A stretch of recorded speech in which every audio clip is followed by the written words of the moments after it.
All right, we better get started before it gets any later. It's 3:18 on a beautiful Thursday with perfect weather. I was outside earlier today. My gosh, it's so beautiful. I can't believe I'm inside working. It's kind of crazy. I should be outside playing, guys. Look at this Steam Siege. Ooh, a fresh box of Steam Siege with pointy corners. We have a beautiful Typhlosion slab. That's right, Neo-Japanese Typhlosion. This is the good one. You actually have to pull this from the booster pack. It's a little off-center. Still graded 10, so that's interesting. It graded recently, so that's PSA standard for a 10. Yeah, it's kind of fascinating. What do you guys think of that centering? Let me zoom in. Yeah, a little off-center there. You know, PSA's standard for a 10 helps inform my standard for a 10 as well. You might have noticed on this card that it is a bit off-center down at the bottom. So you'll see that it's a little thicker on the right than the left, but when you compare it to this one, it's actually better than this one. This is a PSA 10 recently graded, and this is actually more off-center than Shining Kabutops here. I don't know. That's just that's PSA grading, and I think that's nice. You know, it basically what they're saying is Gem Mint is not pristine. Gem Mint is not a perfect 10. You know what I mean? It's not perfect. So yeah, but that's also why PSA needs to introduce pristine and perfect grades, in my opinion, so that they can start handing out pristines and perfects when a card deserves it. Perfect everywhere except for centering, I guess. What's up, VCast? How are you feeling today? Oh man, you wouldn't believe it. I have this horrible neck pain and headache, but I know what's going wrong now. So I woke up in the middle of the night with this pain, and I'm like, what is wrong with my neck? And then I figured it out. When I sleep, I push my pillows up so that they're standing up. They're like vertical. And then I just lay with my neck at this horrible angle. So now that I'm aware of it, because I was in so much pain. So my pillows are standing up like this, right? And I'm supposed to be laying down. Here's my feet, here's my tummy, and here's my head, right? So you're supposed to be sleeping, but your pillow is supposed to be under your head. Instead, my pillows are vertical, and so my neck does this. This is my neck. So my neck is at a horrible angle. So I have been in neck pain all day long. I gotta sleep more carefully. Yeah. So I guess I don't know what I do when I sleep, but I must push the pillows up. And then it causes this really steep incline that my head lies on. And so I wake up with, like, you know, my neck at this horrible angle and this pain in my head. Yeah, I got to fix that sleeping habit. Maybe I'll, like, chain my pillows down. You need the pillow cube. I might need the pillow cube. Yes, I woke up on my own because it was so painful. And what was interesting is I had just done that the other day.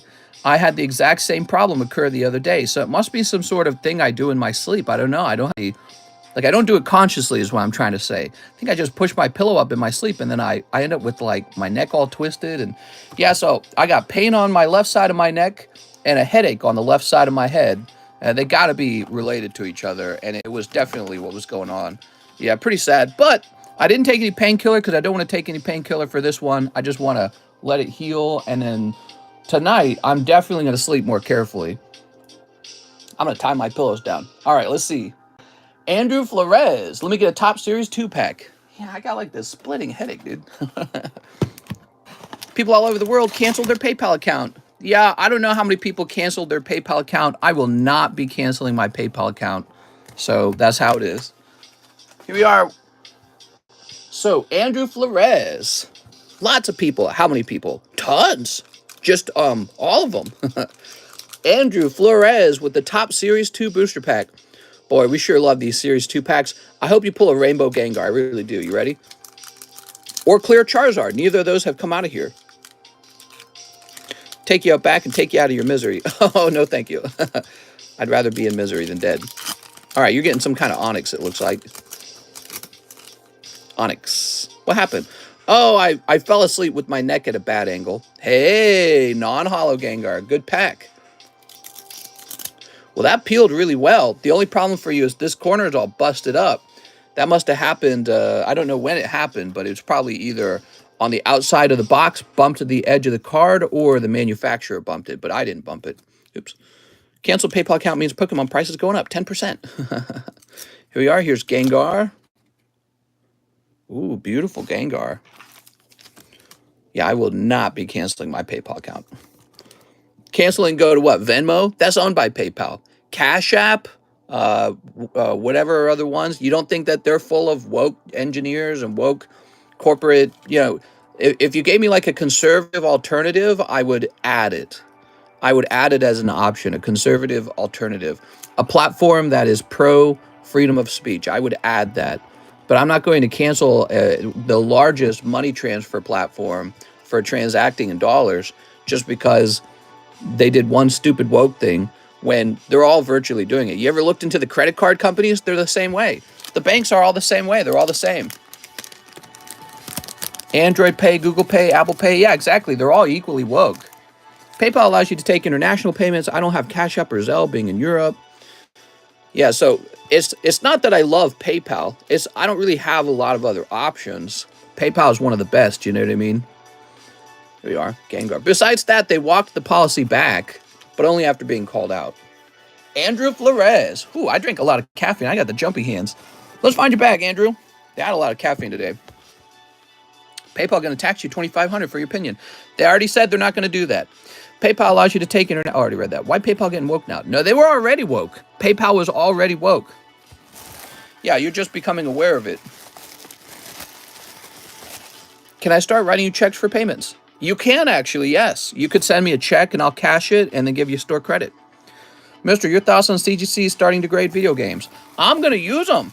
I got a CGC account, and so that's actually very convenient for me because I don't want to open up an account with VGA or the other company that I didn't even like what they were saying about the other company with the market manipulation and all that. So let's see. Andrew Flores. Are they trying to attract Gen Z by being more woke? Oh, who knows? Who knows? Yo, those are some boobies. Can we slap away 2 cards? Only 1 card at a time, I'm afraid. We don't want you taking the whole table away from me, you know what I mean? Wow, it got darker and windier outside, like, really quickly. Weird. All right. Hey, it's Joseph. So he says, would demand not just supply determine whether a card is rare? Like if there's a pop 10 but only 2 people want it versus 3,000 but 96 people. Okay, so you're talking about the supply demand equilibrium. That's the exact thing you're talking about. This is what we had to learn in economics classes. When I was in college, I took 2 of those. And so you got supply and demand. Maybe we'll have this be the supply line. And boy, I haven't drawn one of these in a long time. So if that's demand, maybe this is supply on this side. And you're talking about the equilibrium right here. You're basically saying as supply rises, like this, if supply rises but demand does not also rise, then the card's not rare.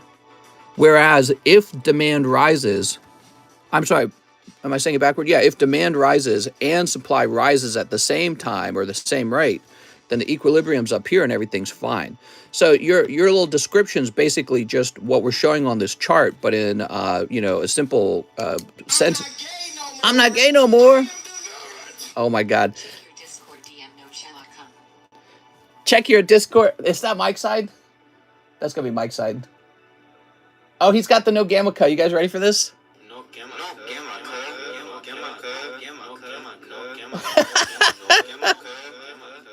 gamma cut. All right, I'm downloading it. So I see what you're saying. Here's the deal. That occurs. That exact thing occurs, Mr. Joseph. So let me give you an example. Let's say we had this energy card and the PSA population is pop like 5, but it's so ugly. Nobody really wants it. So it just wouldn't go for a lot of money. And then you have another scenario. Let's say this card is a Charizard. Everybody wants it, but there's 10,000 of them. There is a point where there's too many and the demand does not keep up with the supply. And so an example of these numbers coming together in this interesting way and hitting the equilibrium would be like Hidden Fate's Charizard. There's a trillion of them, but they're still holding strong around $800, $900. Will that happen with Moon Beyond? In theory, it could. I think that one of the problems you're going to run into, the Hidden Fate's Charizard, I think, is more iconic than the Moon Beyond. I also think he looks more. I think he just looks more brilliant, right? So the Moonbreon's attractive, but I feel that there's so many other good Umbreons out there. There's a lot of good Umbreons to collect. Whereas there's not as many shiny Charizards that look as good as the SV49 Charizard. So I just feel that the Charizard, he was going for 1800 and he fell all the way down to 800. The Moonbreon hasn't experienced that fall yet, but the Charizard didn't experience it right away either for Hidden Fates. For a while, he was going up, if you guys remember it. So I've been doing this for 3 years now, so I have a great memory. When Hidden Fates Charizard came out, SV49 Charizard, 49, PSA 10. My ranking skills right now. PSA 10. So when he came out, the first one sold for like $10,000 because people were so hyped for him. He was like a moment in Pokemon card history, right? And then for a long time, he sold around $2,000. So for a long time, that Charizard, he fell from 10,000. Obviously, that's not sustainable, but he sold for around 2,000 for quite a while, and people couldn't believe it. Everyone wanted one, and there wasn't enough Hidden Fates to meet demand. Well, they started reprinting it and reprinting it and reprinting it, and it has since fallen all the way down to $800. Now, I personally feel that he's a more exciting card than Moonbreon. He's Charizard, he's shiny, he just looks extremely good. The artwork's very clean. He almost looks like I sold one SV46. Yeah, there you go. So he almost looks like a currency, like a silver coin or something. He just looks really brilliant.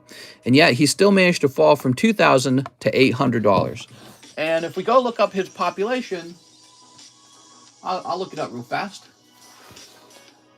Hidden Fates Charizard. Let's see what his population is. SV49.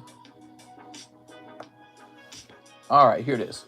So if we look at the SV49 Charizard pop, you can see it's 4,400. That's roughly double. I mean, that's almost exactly double where the Moonbreon is at right now. And so if we go look up Evolving Skies. Oops, not there. Hold on.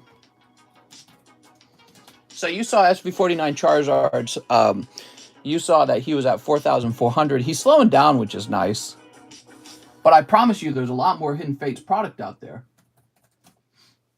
So there's a lot of it that has not been opened even. Now, take a look. Here's the Umbreon VMAX Secret 215.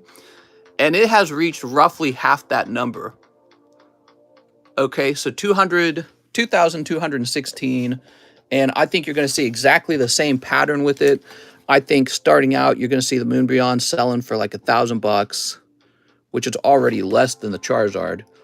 And I think over time, you might see it fall down to, I could see it holding on to about 500 maybe. I could see it holding on to about 500 in value. But yeah, I mean, especially when it's sold in auction and there's just too many of them. It's gained like 600 pop in the last month. Pop is exploding. Yeah, well, and the reason the population is exploding is because people did a little math equation. They said, here's the cost of the box and here's the value of the Umbreon. And they said, well, and I could pull Rayquaza. And there's 2 Umbreons I could sell, 2 Rayquazas I can sell, there's Sylveons I could sell. So they did a little math and they said, wow, the odds of me hitting the jackpot in the Evolving Skies is higher than other booster box sets. So what happens is, because your jackpot odds are higher, you open up a whole lot more of Evolving Skies than anything else. When those numbers come into Pokemon, Pokemon says, print, baby, print. So they say print, and then we get reprint after reprint after reprint. And then the number of Umbreons in existence, even though they haven't all been graded, the number of them is so high. He's just not rare, and there's no way for the supply to keep up. I'm sorry, the demand to keep up with the supply. Just like we were talking over here with these equilibriums, right? So yeah, I mean, the question is, what do you predict? That's all. So you understand, I understand it. You talked about a pop 10 card where only 2 people want it versus a pop 10,000 card where 20,000 people want it. You know what I mean? So you already get the gist. The question is, how does Moonbreon fall on that equilibrium? Personally, I think he will fall. There's just too many of them. And with so many more of them coming out and it's still being in reprint, I think that his population will blow up to 4,000, just like SV49 Charizard. But not just SV49 Charizard, like so many other modern cards that I've seen, his price will have to fall because there's too much supply. And yeah, I will have been going to buy one investable slab per month. Mister, you should liquidate and buy a house. I'm doing that a little bit. So this is part of my personal collection, this gorgeous Typhlosion from Japanese Neo. One of the best looking cards in the hobby. I personally think that this is one of the best looking cards. Excuse me. He's one of the best looking Typhlosians, of course. Look at how sexy this card is. Absolutely sexy. And we also still have this card over here. So this Misty's Tentacruel, I think someone was messing with me and told me they wanted it. But yeah, Misty's Tentacruel is available. These were in my personal collection. These are not cards I would normally sell. I normally acquire these and hold them because I think their populations are pretty low. They're not going to increase much more. And the demand for them is very high. So I don't like to sell these. I like to hold them. But I am trying to raise some funds. So if I manage to sell them both, it looks like that would be maybe around 1,400. And so that'll go toward a down payment on a house somewhere. And yeah, one day I'll earn them back. I'll earn them back. So anyways, yeah, I mean, once I'm done moving to a new home, this guy goes right back onto my buy list again. But yeah, I mean, let's take a look at those SV49 Charizards real fast. So SV49. And I don't know, his price could be moving up finally. I mean, it's been a while. The thing about card prices is they move up and they move down.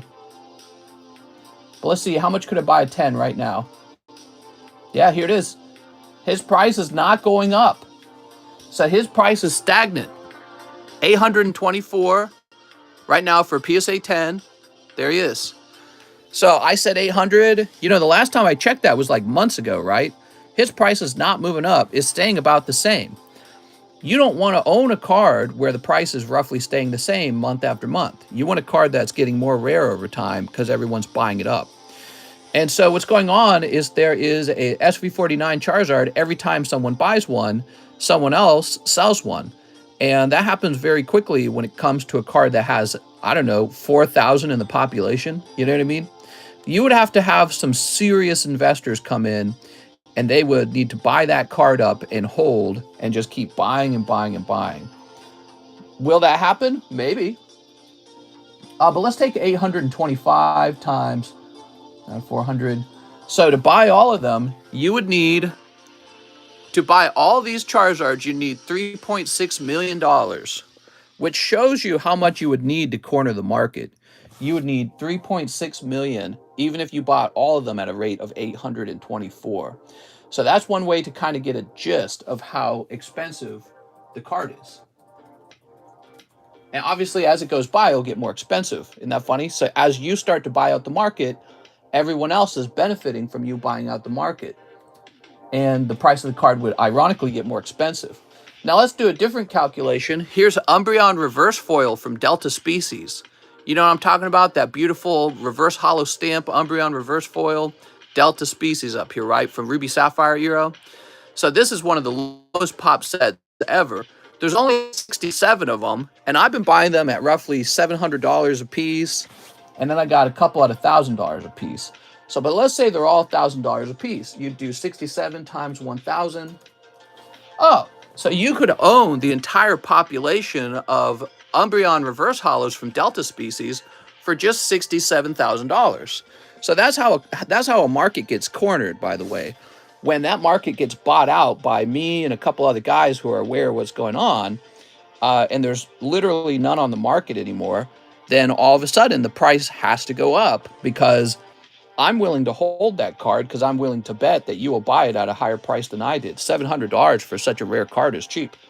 I know there's way, way more expensive Umbreons on the market, like not Moonbreon, like, what am I thinking of? Sky Ridge, Aquapolis, Neo, not Genesis, Neo Discovery.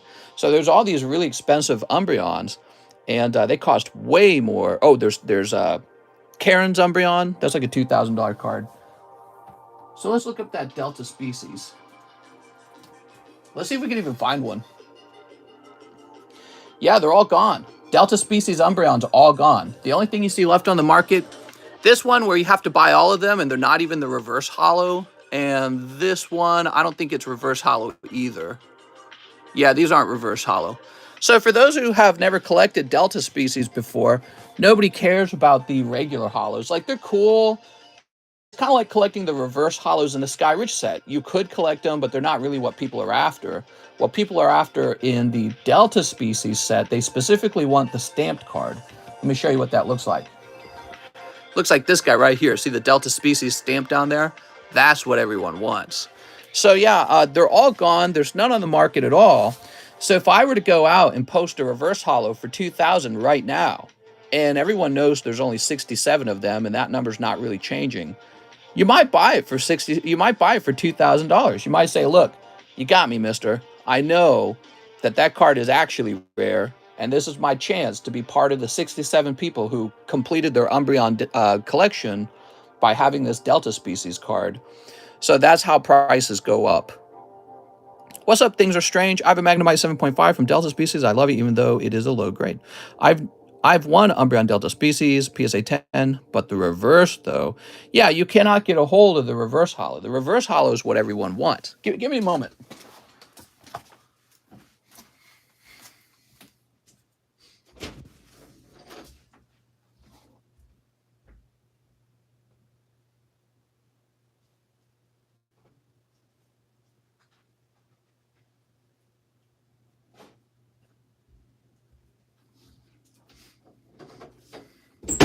All right, I'm back.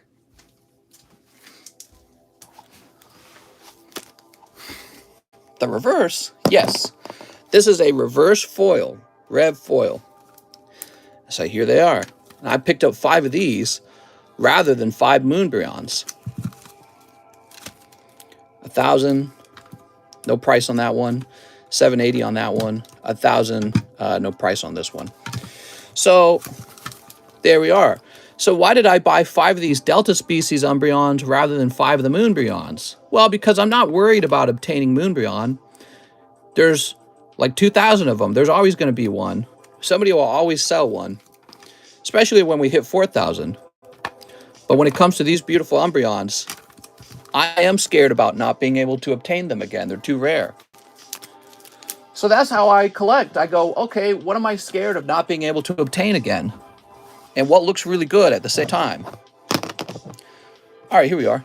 So I'm not scared of obtaining SV49 Charizard, and I'm not scared of obtaining Moonbreon. There's plenty of them. So they're not as collectible. All right, he says, I'm all shipped out, right? $8 just in case. Let me double check, Joseph. Joseph Campolongo. Oh, you got a baggie right here. All right. Now, again, I think Moonbreon could stay around 500 maybe. I would be surprised if it stayed at 900. And I'm not intimidated by having to wait to buy one. This is one of the biggest reasons why people overpay for a Pokemon card. It's because they cannot wait to have it. They want it now. Which I understand. It's new and it's beautiful. You know what I mean? It is new and it's beautiful. There we go. Joseph. And if you got the money to own it today rather than tomorrow and you don't care that it might fall in price, well, then kudos to you. Manuel Diaz says 2 Galaxy 1s. You got it. All right, Manuel Diaz, everybody.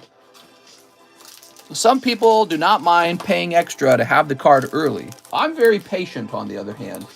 That's just in my nature. All right, here we are. But yeah, these 2 right here are very good. All right, let's see. Sneep. I bought some Series 1 stickers. I feel like they're a good investment.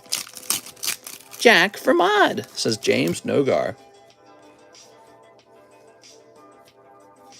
You know, ooh, I like that. One time I sold a Crystal Golem from Sky Ridge for like 600. Now he's like 1,200. Should have just held that one, huh? I'll need to cancel my Sabaway once that Empoleon gets there, or I can transfer it to the expensive card when it arrives. I bought Celebrations Charizard because I opened like 400 packs and never pulled one. I needed it to complete my set. You opened like 200 packs? Oof, dude. That's rough, man. Yeah, I feel you. People want to complete the sets as soon as they come out. Here you are. Manuel Diaz also wants a why Star Wars.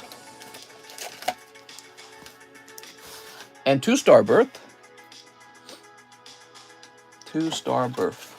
Yeah, Kyle, maybe I should go grab that and get it back up on the table.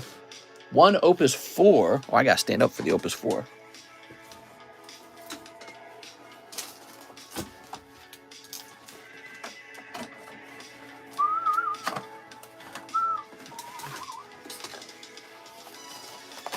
I'm doing good, Jack. How you doing, brother? Here we go.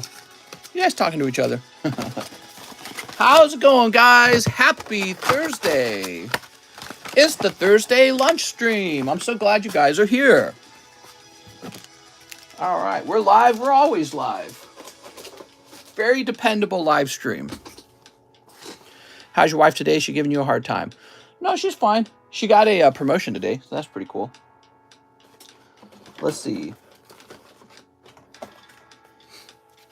Old Myth Duel. What's up, Red Roxy? All right.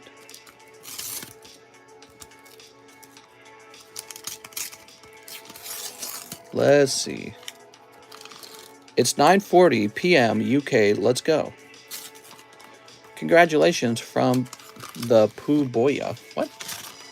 Promotions help with house buying. What? Here's Wheezing. You should celebrate the promotion. Oh, yeah, my wife got a promotion. She was anticipating this promotion the whole time. She's now an E3, Engineer 3. And I don't know, it was I was expecting her to get more of a pay raise for what role she's stepping into. It's a pretty important role. I felt that they're kind of giving her too low of a pay raise. It was a $20,000 pay raise for a brand new role. Now she's like a senior developer. She knows all their stuff, and a whole bunch of their senior developers quit.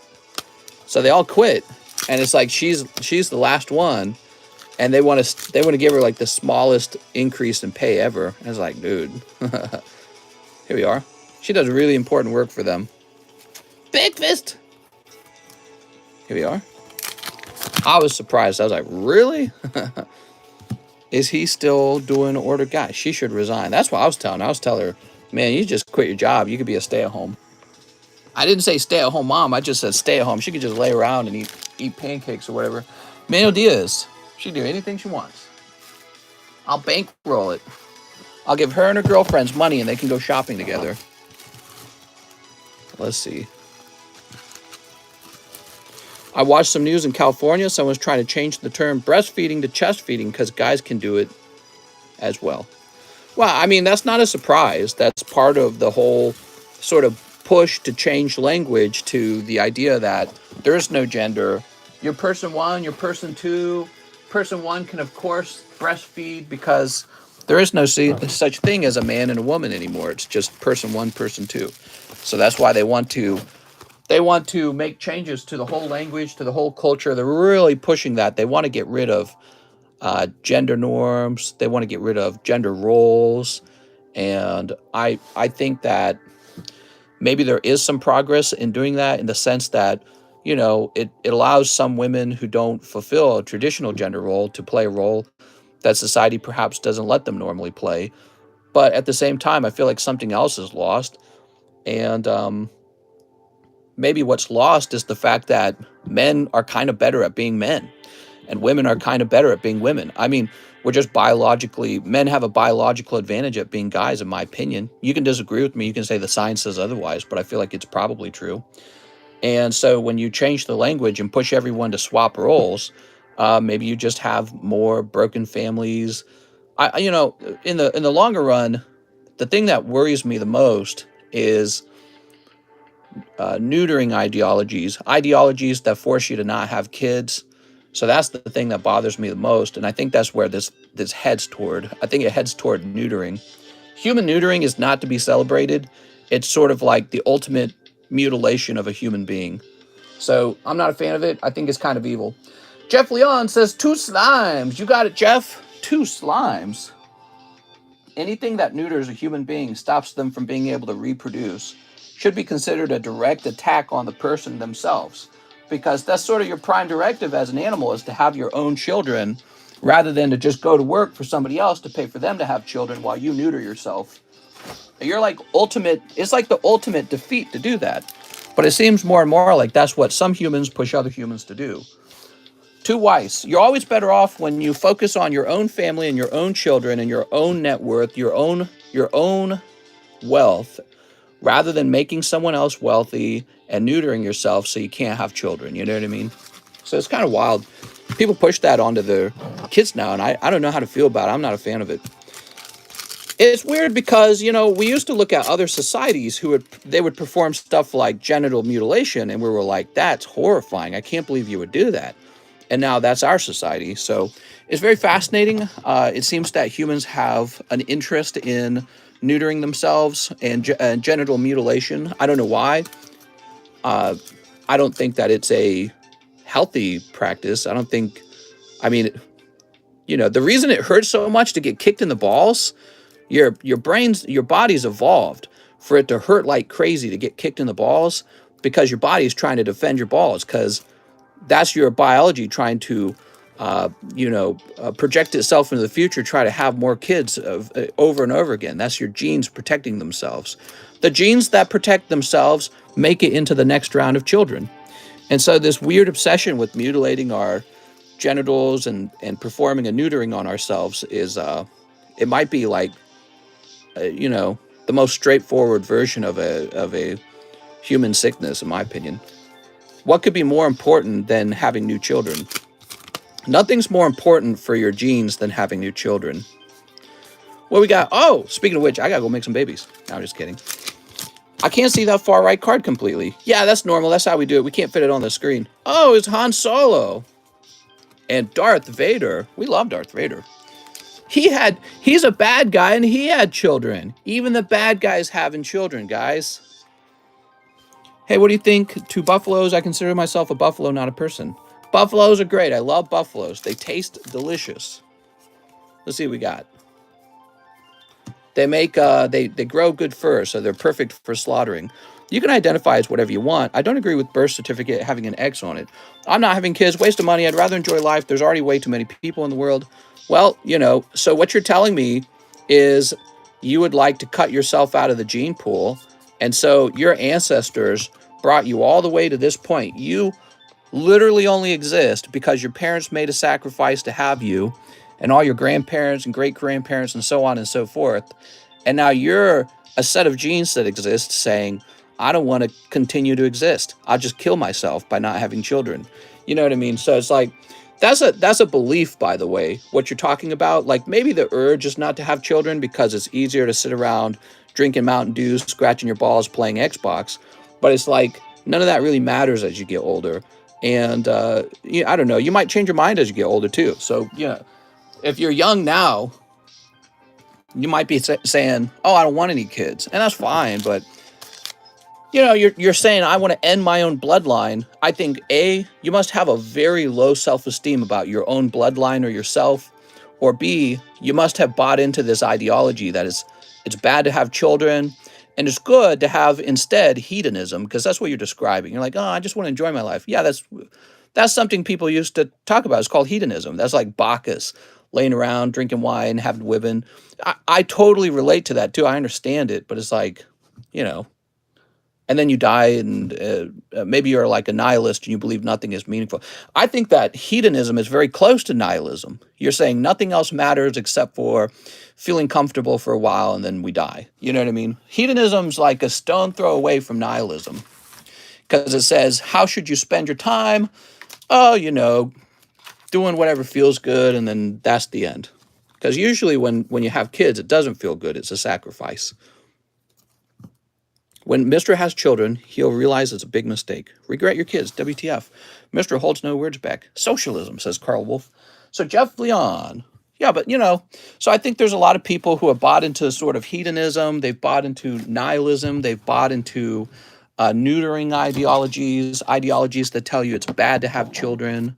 But, now we have a declining population, so we'll have to import people from other cultures where they do believe it's good to have children. Isn't that funny? Your government says, oh, there's too many children. We can't handle this overpopulation. But then when you don't have children, they turn around and they bring in people from another country to replace you. And so I feel that, yeah, actually children are very important. We always need more children. You need to be able to replace yourself. And if you don't replace yourself, we'll replace your bloodline with a different bloodline. So you have to decide if you want to exist, if your genes deserve to exist.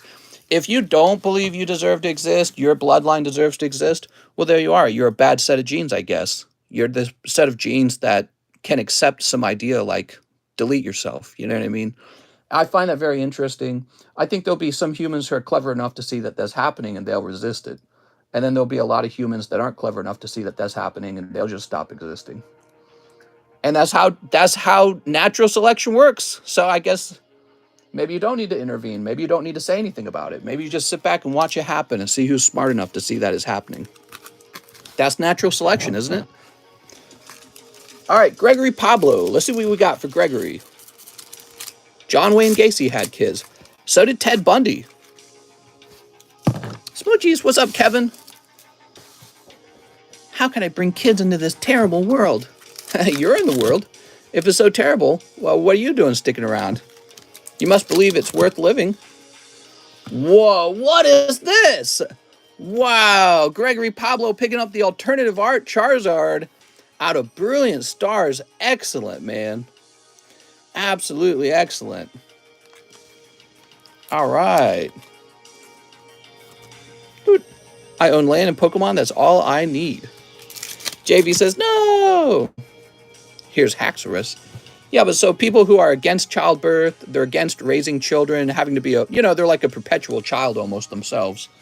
They will just cease to exist in the future. Their particular set of genes won't be passed down. So you could either look at them as having been spoon-fed an ideology of death, or they're just not clever enough to see what they're being spoon-fed, so maybe they just don't deserve to exist. You know what I mean? They can't snap out of it. So maybe it's just natural selection in the end. Maybe you could say these ideologies are like the tiger in the bush of 2022. In the past, humans had to survive in the wild and not be destroyed, and that's how we evolved to be what we are today, right? As we passed our genes down. Some humans were a little bit better and they passed their genes down. Well, maybe the humans today that can't resist the neutering ideologies, maybe the neutering ideologies are the new tiger in the bush, is what I'm saying. Gregory Pablo. All right. What if they are not financially stable to take care of a kid? Well, yeah, in that case, I would say, there's nothing wrong with family planning. I'm practicing family planning, but I'm not saying that I don't want kids. So family planning is one thing, but, saying, I should never have to have kids because kids are bad. Now you've bought into maybe the dumbest belief system there is. Nearly 2% of the population is born intersex. JV, I feel that every day. I'm a ghost. Boo. You scared me. Joseph Jones, 20 bulk graves. Yo! Oh no, not my slabs. Yo!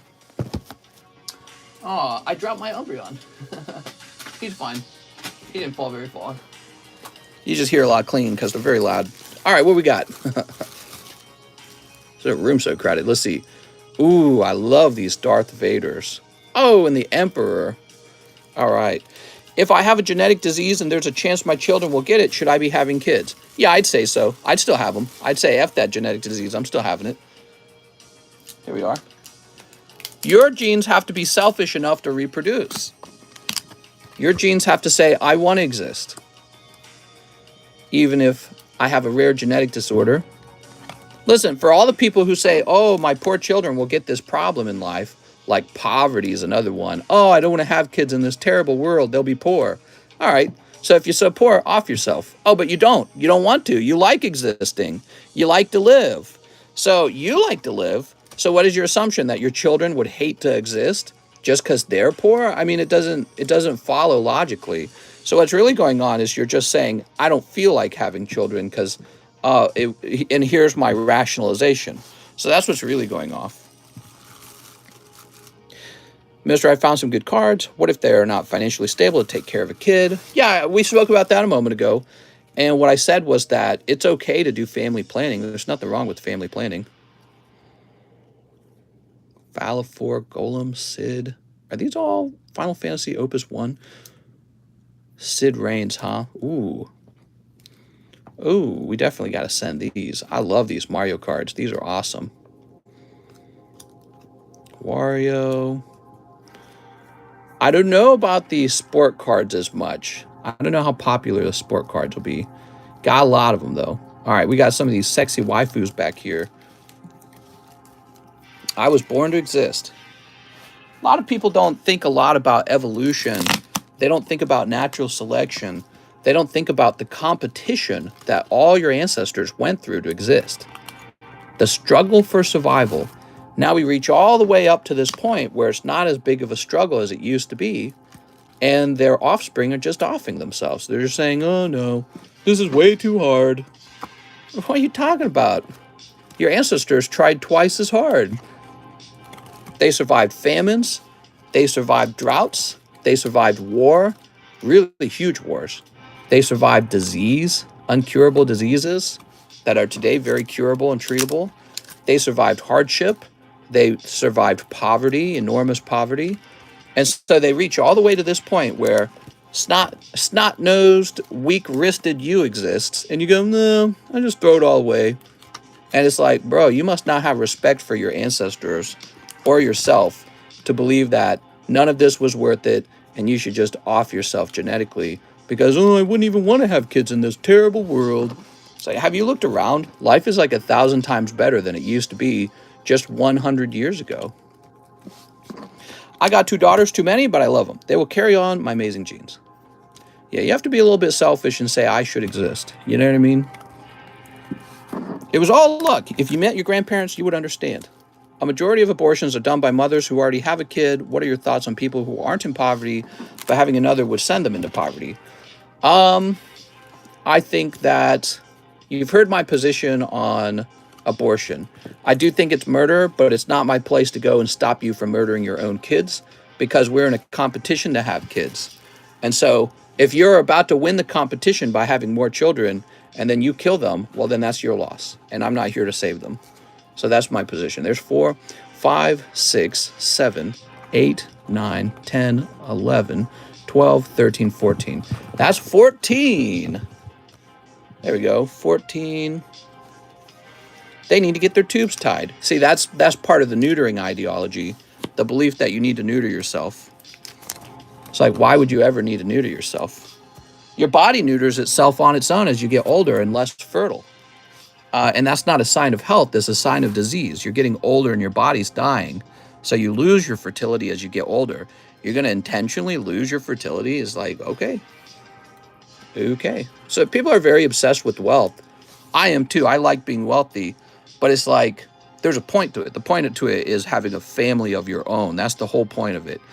Other than that, your money doesn't come with you when you die, right? You just leave it all behind. The government takes it if you don't have any children, by the way.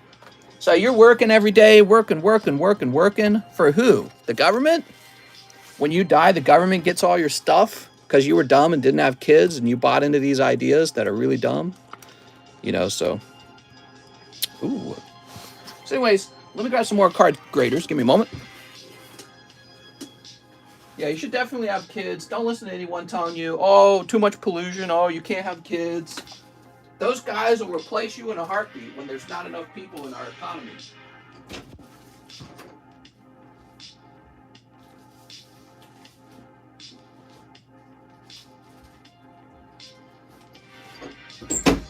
The same people complaining that there's too many humans and, oh, you shouldn't have children. Those same exact people are the ones who say, we don't have enough workers. Oh no, we don't have enough workers. We'll have to make the women work and we'll have to import workers. But then they don't want you to have kids. I mean, come on guys, it's so stupid. All right, let's see. Boobies. What if they want kids but they are not capable to have one? Yeah, I think if you are completely unable to have children physically, that you should throw yourself into doing something for the greater good. So whatever that might be, start a foundation for orphans, help the poor, help somebody who needs you. You know what I mean? Be a teacher. So if you're unable to have your own children, do something for humanity. That was just one seed. That is all. There should be a 2-kid maximum. Whew. Then we'd really be like China. Yeah, we're headed that direction. The government puts limits on how many children you can have. Is it rude to say someone's beliefs are stupid? I would say when you call someone's beliefs stupid, it's a rejection of their beliefs. You can say it. Yeah, definitely. It's not the most diplomatic thing to say, but you can say it. 1, 2, 3, 4, 6, 7, 8, 9, 10, 11, 12, 13, 14. Oops, 14, 15, 16, 17, 18. That's 18. 18, 19. How long's the line? I'm sure the lines are very short today. We've been having some short lines recently. Wait, I lost count. Is this 19? 19.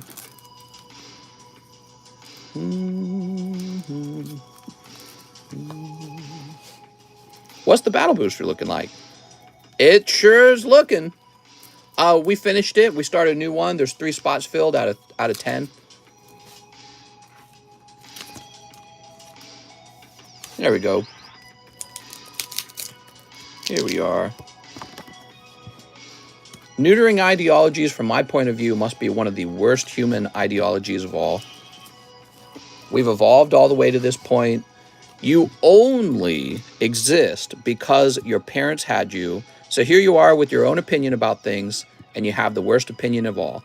That is, I shouldn't have children like my parents before me. It's like, dude, enjoy not existing. Here's 1, 2, 3, 4, 5, 6. That's 6, 7, 8, 9, 10.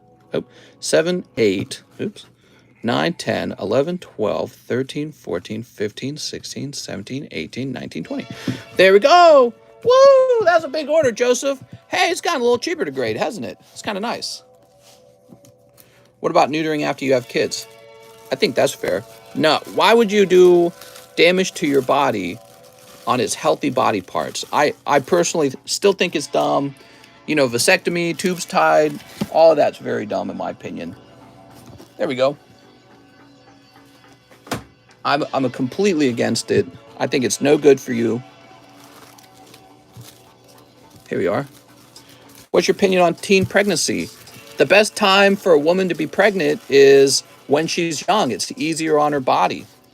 We made a grave mistake in telling women, hey, you shouldn't have children young. That would be terrible. You should instead waste all of your fertile years in school so that you can get a job and then abruptly quit it when you have children. Or then you got the women who don't have any children and they're just like basically playing the role of a man, except they can't get another woman pregnant because they, it's just they're incapable of it. Yeah. Our society changed to be all about wealth, and it's not going well. It really is all about having a family of your own. Abigail's Attic, 8 space jugglers. You got it, Abigail. Now, wait a second. Did I finish? I feel like somebody else ordered space juggler. I feel like I didn't fulfill that. Oh, Manuel Diaz. Yeah, we did take care of that. Okay. So, let's see. Abigail. Abigail. I would like my collection to be passed down, but what if our kids end up selling it? Good question. They might. Yeah, they might. That's why you got to get them hooked on Pokemon at a young age. 1, 2, 3, 4, 5, 6, 7, 8. I'm worried to have children after my girlfriend got the COVID shot. Yeah, what? You're worried that the COVID shot's going to make your kid dumb or something? I don't think strict gender roles really keep a society stable. I would sort of disagree. If you look at declining birth rates in the West, you would say that we're having a birth rate emergency That's true in France, it's true in the UK, it's true in the United States.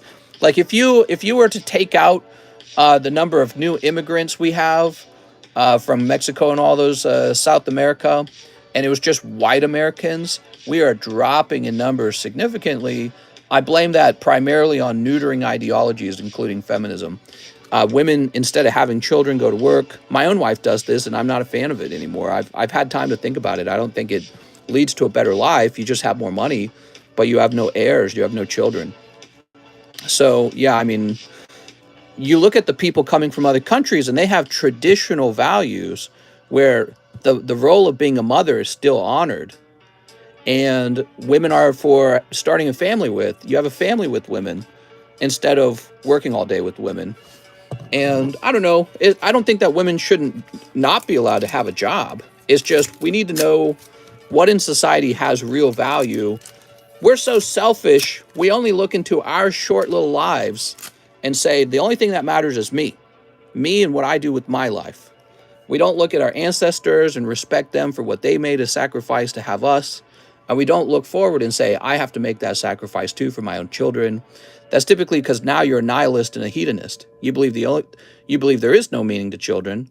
You don't believe that they're good, and you really believe that the point of life is to feel good. That's it. Nihilism and hedonism. So those are the ideologies people buy into now.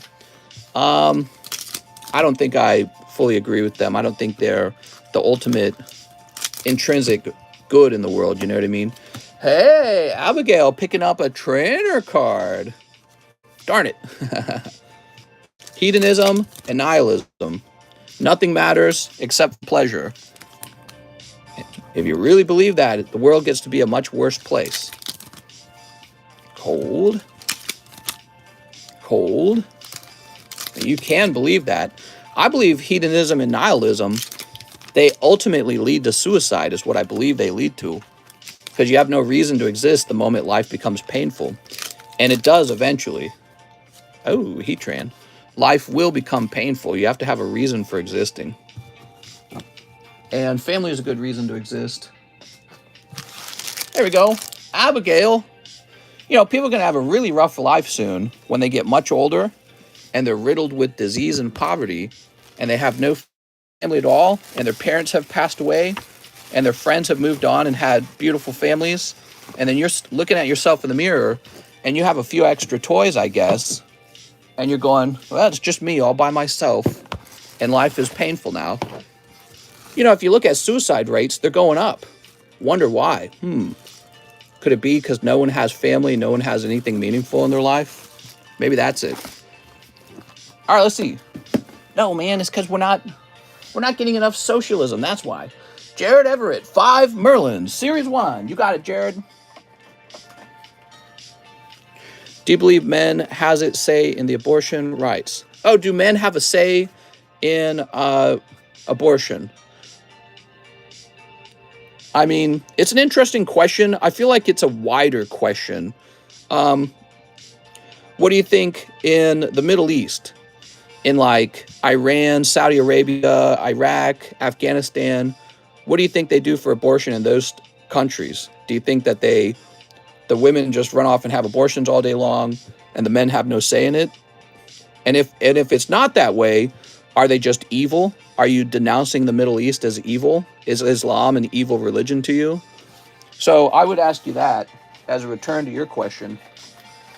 Here we are. Ooh. Jared Everett. So you're talking basically about control over reproduction.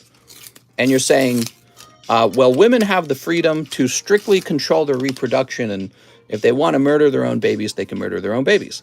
And that's what we in the West are all about. All right, so if that's true, well, then it needs to be optional for men to have to pay to raise the babies. And that includes ending welfare for women and children. So if men have no say in the reproduction of a child, men should have no responsibility for raising that child either. But honestly, I think that leads to a really cruel and a really unhappy society. I think it would be better if men and women were both just responsible for the offspring that they created. So if you went out and chose to have sex, and you didn't practice safe sex or you had a happy accident, well, then it's your happy accident and you should raise it. You know, it's like, that's your child, dude. What kind of society are we when that's considered a punishment to have to raise your own offspring and everyone's trying to avoid doing it? We're like a nation full of children. We're a bunch of babies. I don't want to have to raise kids. I was a kid. My parent raised me, but I don't want to have to do it. It's a lack of responsibility. It's irresponsibility. And then you say, well, the rest of society should have to raise my kid. I can say I don't want a child, but if she does, she's still going to have it then call dad's deadbeats.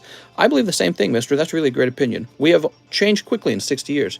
Yeah, and I think that we'll feel this massive effect of it.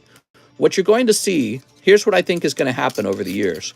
What you are going to see, human beings who adopted neutering ideologies where you dishonor the family, you dishonor life, you dishonor children, you turn women into men, you know, basically their job is to just go earn money and that's about it. An obsession with wealth and materialism. Over time, those societies will basically just disappear. They're degenerate societies. They won't have family, and it'll turn out the only thing that mattered to nature, like it matters to you if you have material goods, but the only thing that mattered to nature in reality was whether you passed your genes down. That's strictly the only thing that matters.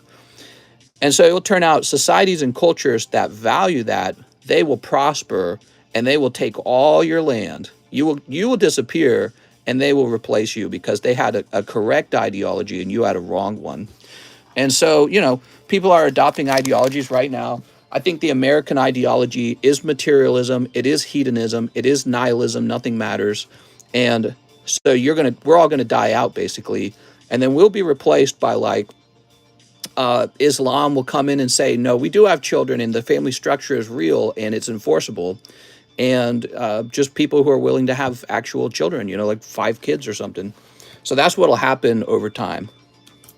And all your crazy opinions about this and that won't matter because your kids won't exist, so you don't exist. So all those really interesting thoughts and feelings you had are pointless because you're going to die and you're not going to have any children to carry on your legacy. Somebody else's culture will be carried on. And that's how it really works. And it's kind of fascinating. It's a new problem for modern societies. I almost think of it as a disease of the wealthy. It's a disease of the wealthy. And people who are in poverty don't have that disease yet. You know, give the Middle East more time to develop wealth and prosperity, they'll be dealing with the same demands. So over time, you'll have the exact same demands, and it will, you know, time will show whether Islam stays strong and continues to say we're going to have children of our own and wealth is not the primary motive, or if they'll just become another hedonism, nihilism country where everyone ultimately leaves the religion and becomes a nihilist, hedonist, materialist. And then what will be the outcome of that? Once again, nobody will have children and they'll be passed up by another group. So, you know, that's how I feel. That's the way it'll go. Hey, I was about to drop 500 on Moonbeyond, but saw your video on how it's a bad investment. Are you able to show some slabs that are around that price? Yeah, here's a very good investment. This is Misty's Tentacruel, and we don't have a pop on it. Let me look it up. I get the population for this. Is this one a Gym Heroes? It's a Gym Heroes. Okay, give me a moment. This one too, the Neo Typhlosion. Extremely good looking. I think these are both beneath Pop 1000. Let's see. Oops, did I click on the... Oh, that's the booster packs. Whoops. Here we are, Gym Heroes. No hospitals let people just die for lack of payment. It's a right but not done. All right, here it is. Misty's Tentacruel first edition is Pop 120.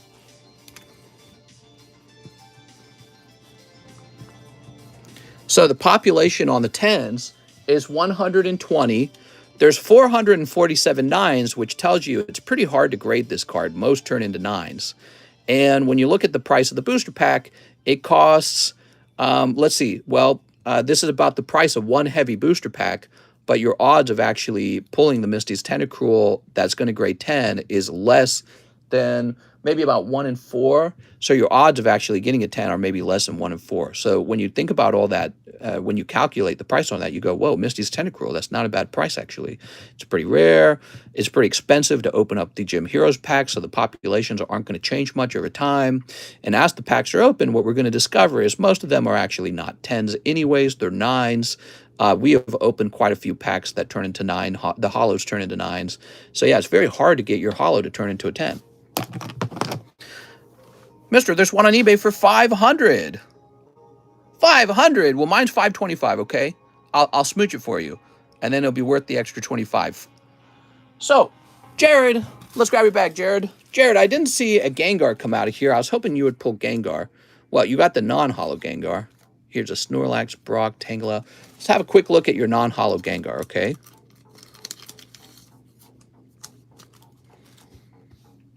All right, so I can tell you right now, your non-hollow Gengar is too thin on the right compared to the left.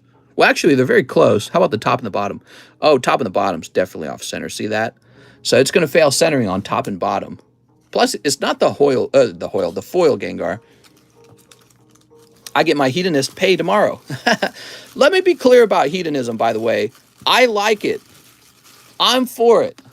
But, you know, the trick is to have a little bit of both. You want to make sure you're being smart, have a wife and children. But, you know, and then after that, you can go party and have fun at the same time. You can enjoy both things.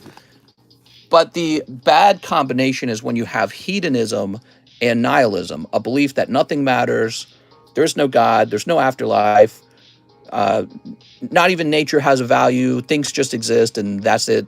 There's no point to any of it. So when you mix nihilism and hedonism, now you got a real toxic combination. And I think that's where most people are today. Most people are there. All right, even if you didn't think of yourself as a nihilist, you kind of are by default if you believe nothing you're working on today has any meaning. One, why Star Wars? Nothing I do matters. So it's okay to enjoy, you know, the finer things in life: food, drink, sex, sleep, vacation, Pokemon cards, which, by the way, there's a whole market for them. But you gotta say, I'm working towards something that has meaning. So if you're not having children because maybe you can't have them, you should be helping society. Or you are having children, which I think is the sort of prime directive. That's the main thing. That's the number one thing. Nothing has more value than that. All right, so why Star Wars? One bulk grade for that gold Bowser in my bag and $1 to the burner slab. You got it, man. Is the Typhlosion off center? He is, but he graded 10. Yeah. This is a PSA 10. Look, graded 5.4. So that shows you the cert. And if you look at it, it is thin on the left. They consider that a 10. And guess what? It's going to sell. Here we are. If you want yours to be better centered, there might be a better centered one. Drill emote needed. I like that one. 638. The idea of a drill emote. All right. Let's open this up. Beautiful card. Can you give me free rare Pokemon cards, please? Says Roblox. Oh, yeah. I love the Darth Vader ones. I really do. Wow. Look at that, man. That is so cool. Mr. for President. Yeah. I don't want to be president. I'll be president of Pokistan, okay? We'll make an island. We'll buy a cheap island or something. We'll buy, let's buy a cheap plot of land out here in Lake of the Ozarks, and we'll develop it into a mini house park, and you guys can buy your vacation home out here. So David Morris, that's what most of these houses are out here in Lake of the Ozarks. They're vacation homes. Let's find your bag, David, and we'll grab that gold Bowser. It's that premium file. No, it's not. That's the actual hard to pull Neo Genesis. The premium file is a promo, and there's like a bazillion of them, and they cost nothing because nobody wants them. This is the desirable Neo Genesis pull.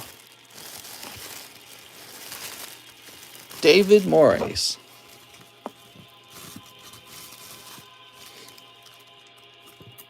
There's one of these on eBay for $1,000.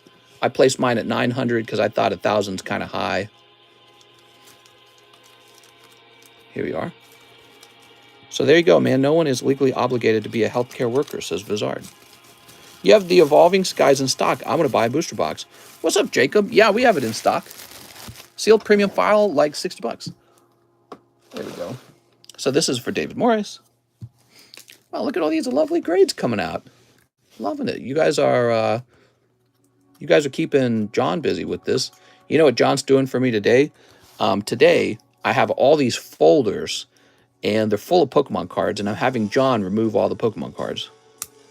So he's got a very cool job today. It's just take rare cards out of folders. That's it. A kid is like training Pokemon, you boost its EVs. That's right. You hope that your child is smart enough to have a child of their own. There we go. There we go. Yeah, we have a sort of anti-child death society, in my opinion.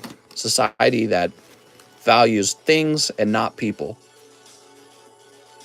All right, now we've got Brad Beetle, Typhlosion 10 slab away. All right, it's gone, everybody. So good to taste. So good, so tasty. Is John going to appear on Straight Ever? Easy 10. Here's Brad Beetle. Brad Beetle. And this is going to be slab away. There we go. You're missing the point. You have a right to be treated, not if someone quits before you have a right to be treated. You don't have a right to anybody's labor. So the belief that you have a right to someone's labor is one of those, I think of it as like a socialist, communist ideology, which I'm beginning to realize is more like a slavery belief. A slavery belief is that somebody has a skill or works, and therefore you should get to have some of their work. You should be able to make them work for you. That's a belief in slavery, by the way. If they don't want to work for you, then they don't have to. And anyone who says otherwise is a slaver. You believe that someone should have to feed you and clothe you? What are you, a little kid? The world is a competition. Nature doesn't care. You know, that'd be like in the wild if one lion was forced to catch food for another lion. That's not how it actually works. What actually happens is, you know, the dominant lion breaks the spine of his competitors, and then he eats them. That's how the world really runs. You could have a belief that if there's enough people voting together, you can force the dominant lion to do what you tell him. But that's not ultimately going to work in the long run because he just leaves. He leaves your country, and then all the smart people are in America because they left places like Russia, India, Germany, UK, France. You know, why is the United States so successful? Because we absorbed all the world's geniuses, because they came here to get out of the tax, the bazillion dollars of taxes that you have to pay in other countries. We were just looking at the list of countries losing the most millionaires migrating out. And the UK's on the list. That's a first world country. How are you losing your millionaires? You've got to be terrible at attracting people to your country if you are one of the, oldest, most civilized countries in the history of the world, and you're losing your millionaires. You're on the top 10 list for millionaires leaving. That is the sign of a society that is in decay. Not a vibrant society, but a society that is losing its wealth. You will never tax that millionaire again. So you complain, oh, that the millionaires, they don't pay enough. You will never get another dollar from that millionaire. They're off to Australia or to the United States or one of these other countries. And you don't think of it that way because you're not clever enough to think of it that way. But now you've heard me say it, so maybe you'll be slightly more clever. I don't think poor people are clever enough to realize that's how it's working. Let's see, we're going to say Typhlosion 900. Your job is to attract the wealthy people around the world so that you can tax them. That's your job, is to bring them in. Bring in all the wealthy people. Say, come on in. Come to my country and pay this taxes, please. Instead, you're taxing them so much that they're all leaving. You're like a bad boyfriend, and the girls don't want you anymore. They're going somewhere else. You're a bad girlfriend. You're like a bad girlfriend, and the boyfriends are all leaving. They're like, we're out of here. F this. So, I think that's very significant. It is a sign that you're about to be a lot more poor in the UK. Marvin Garcia, live custom. You got it, Marvin. I suffer from big pee-pee-itis. Whoop. Oh, Marvin, it's cold. I'm sorry, Marvin. Let me get you a little bonus pull, okay? You're going to pick up this Poker Whalmer. Oops. Give me a second. There we go. So, you know, when you lose a millionaire, you lose everything they were going to buy locally. So they're no longer buying things in the local economy. You lose all the taxes you were going to collect on them. And you lose whatever business they were going to run or begin or whatever they were going to do. You lose everything. You lose so much, it's hard to believe. Marvin Garcia, let's find your bag. You lose it all. And then it's like, what are you doing after they leave? Are you like clapping? Are you doing, we did it! We raised the taxes. Yay! Now the government can decide who's wealthy. That's way better than a society where you're made wealthy on your ambition. Marvin Garcia. Is this right? There's not two Marvin Garcias, right? Marvin Garcia Jr.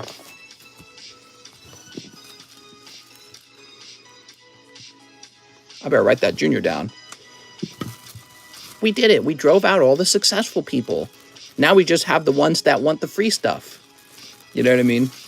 The only one left over are the people who want the free stuff. How are they supposed to support the economy? They can't do it. They're the ones who are too poor. They're the ones who need the free stuff, so they don't got any money to give you, the government. Tiffany Andrews says, cyber test and lost organs, please. Tiffany, I don't know what you want. All right, so you're going to have to use the actual name of the thing you wanted. Tiffany Andrews. We don't want any mistakes made, you know. I don't want to accidentally open the wrong packs, right? There's Lost Abyss, for example. There's Lost Origin and Lost Abyss. So I don't want to ever accidentally open the wrong set for you. You got to use the real name, okay, Tiffany? Whenever I try to understand my rights, I think back to living in a cave. There's world going back to Roman times. Right to life, you have a right to starve. Yeah, I mean, ideally in a nice society, we help all the poor. That's an ideal. But there's like a point where you go too far, okay? So there's a point where you go from helping the poor to scaring away the workers. The people who are providing all the money go, man, I'm just getting punished for this. This is nuts. And then they go, I'm going somewhere else that treats me better. So you can't mistreat the people who are earning the money. Like, you know, if it's always good to tax the wealthy, let's just tax them at 99%. Why not? Who's going to stop us? Well, they are. They're going to leave. So there's a point where you cross a line. And the question is, where's that line? So if you're going to be smart and nuanced, you have to avoid that line. Everyone is not broke, mister. I agree. All right, so there's Tiffany. We're going to do a refresh now. Let's see. Joseph says, okay, makes sense to me. Equilibrium. Cards would be more volatile with demand, with more supply probably. Thank you for taking the time for answering my question. Oh, yeah, definitely. Cards would be more volatile with demand, with more supply. I'm not sure if volatile is the word. I actually think when the supply is very high on a card, so when supply is super high, like 4,000 cards, I think the price becomes very stable. It's when a card is rare that it becomes volatile. You see a card jump from like $1,000 to $2,000 overnight because people get real FOMO when a card is like pop 67. So coming back to like these guys. So if I paid $1,000 for this, but then I made this for sale for $2,000, what's interesting is somebody might actually buy it because they're like, dude, that is so rare. I probably might as well just lose the $1,000 and get it for $2,000 because I don't think another one of these Umbreons is going to pop up. Now, that actually happened to me most recently. I bought this guy the moment he hit the market. So this Charizard right here, I wasn't sure how often I was going to run into him. I'm pretty sure he's about pop 38. And I had been watching for one for a long time, and he popped up for 10,000. I'm like, I'm just going to buy it. I'm not going to try and negotiate. I'm not going to risk somebody else taking the card before me. All right, let's see what's next. Tony Coy, 8 Chili Willies. But that was based on the fact that he's really rare. Mr. Lost Organs. Tiffany, you got to tell me exactly what you want, okay? You can't say lost organs. All right, so 8 Chili Willy. I know you're probably meaning Lost Origins. Could you give me a breakdown of the exact order? So I need to know how many, and I need the real name of the set.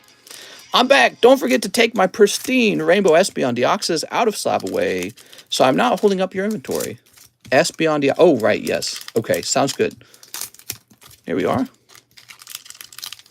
Sneep. There we go. The real problem with socialism and communism is how inefficient it is. It isn't just the fact that it scares all of the most ambitious workers away, but it's so damn inefficient because before money gets spent, it goes to the government first. Don't you think the government takes a chunk of that? They just take a chunk of it. Look at our government today. Our government in the United States is like $30 trillion in debt, and they just print money willy-nilly. You're telling me if the government takes even more money from the people who earn it, that all of a sudden the government will just get good at spending money efficiently? They don't. That's because the people handling the money, they're not financiers, they're bureaucrats. They went to school for bureaucracy. They essentially get into their position in life by running popularity contests. They're not skilled with finance, they're skilled with politics. So you're giving them all the money, and then they're just spending it like idiots. And then they have this never-ending deficit because it turns out they build their popularity based on how much they give away. So it's a bad incentive. It's a bad system of incentives. They are not incentivized to be careful with money. They're incentivized to spend the money to gain the most votes. And this is why socialism, communism is like a downward spiral into financial catastrophe, because all of a sudden there's not enough money. You have inflation. Once you have inflation, you have to give even more money away. Once you give more money away and you realize, oh man, we're having an inflation problem, you scare all the investors away because you either raise the cost of borrowing money or you just directly start to tax the wealthy and they just leave. And, and the poor become further frustrated and they go, oh man, we hate the rich. The rich did this to us, not our government, the rich. And then, so they start to hate the rich and the rich leave. They go, we're out of here. We're not going to wait to see how this ends. And because they can already tell how it's going to end. It's really obvious how it ends. So they leave. And then it's just more of the downward spiral, It's the death roll. Tony Coy. Your government handling all the money is so inefficient. Governments waste money. They waste it on military. They waste it on weird programs. They give it to their special interest groups who support them. They say, here's some money. Matthew Garcia, 5 of the 25th anniversary and 69 smoochies. Capitalism doesn't seem to be working in America. Luke, we're the wealthiest country in the world. What part of it's not working? Who told you that? Did you ever consider we're the wealthiest country in the world? China's the second most wealthy. You know why? Because they started practicing free market capitalism, and then they instantly eclipsed all of Europe. Like instantly, it was over. Europe lost almost immediately. Free market capitalism. Literally the most comfortable nation in human history. We suffer from obesity. We have more millionaires than any other country in the world. We have all of the best businesses. We do almost all of the innovating. Europe contributes, but America is way ahead. All right, 5 of the 25th anniversaries. Europe and Japan contribute. Here we are. America's got a lot of problems, though. I admit that. And often when you're looking at problems in capitalism, what you're looking at is cronyism. So, for example, when you have just a few tech monopolies and they can decide what you can and can't say, well, that's supposed to be broken up. You're supposed to break up monopolies. But what really happens is Mark Zuckerberg goes to the Democrat Party and offers them, $500 million, and they say, "Oh, we're besties now. You and I, we're in the same team." That's when you have corruption, and that's when capitalism fails. Free market capitalism is not bad. Cronyism is bad. Here we are. And your politicians are supposed to break that up. They're supposed to say, you know what? You can't acquire that next company. You're already too big. You know what? You can't have a monopoly on this thing. That's not allowed. We're besties? You and I. We're besties. You ready, Matthew Garcia? Matthew Garcia. Here we are. Mr. Forgets things too easily. I'm still here, Kyle. We have the most millionaires because America have the most beautiful females with OnlyFans. Hey! That might be true. Oh, look at that. Rayquaza. There we go. Mr. We're besties. There we go.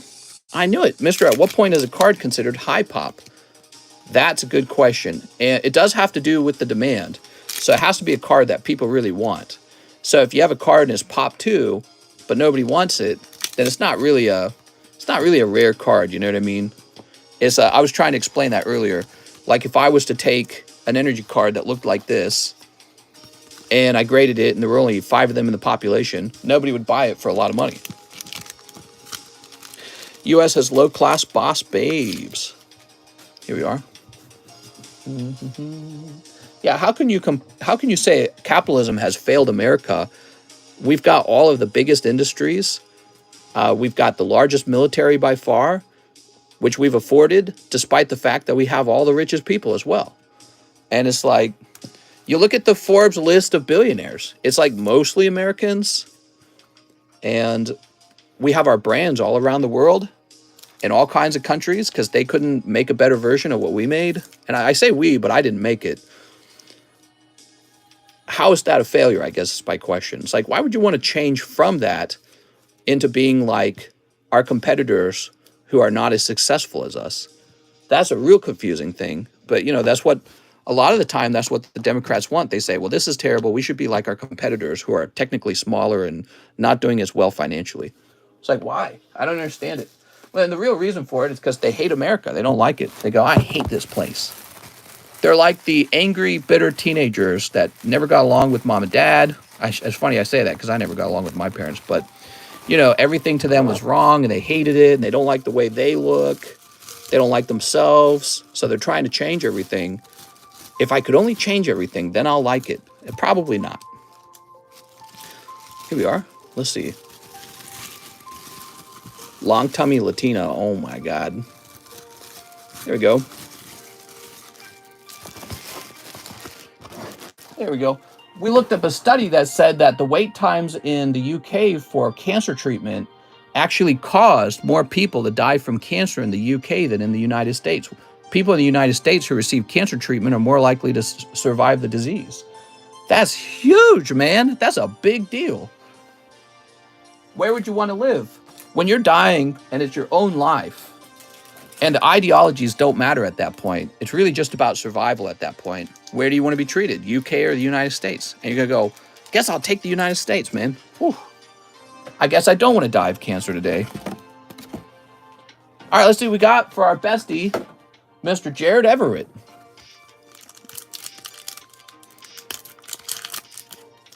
Jared.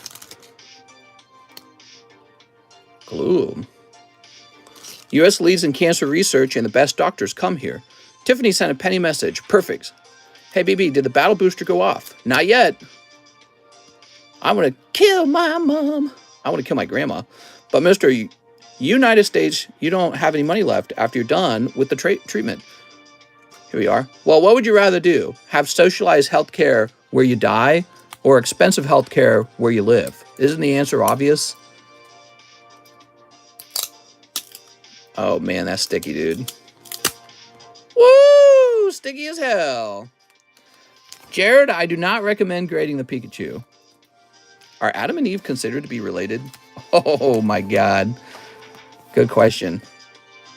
Can you say Chowme's out? I want some Chowme's out! Okay, we got Machamp. We got Tentacruel. Jared, you know what you need to open? You need to open Top Series 2. We're going to get you a clear Charizard to grade.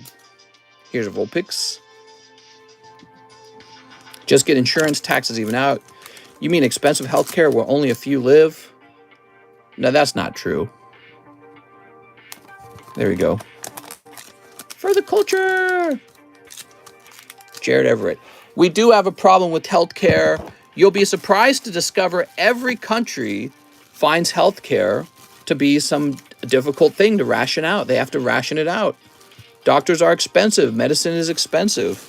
It's the most demanded product ever. So it's not such an easy problem to solve, but we want to solve it. Here we are. I think healthcare is already socialized. True free market healthcare would be so cheap, doctor wouldn't do it. That's true. Yeah, and the government spends more money on healthcare than any other cost, even military.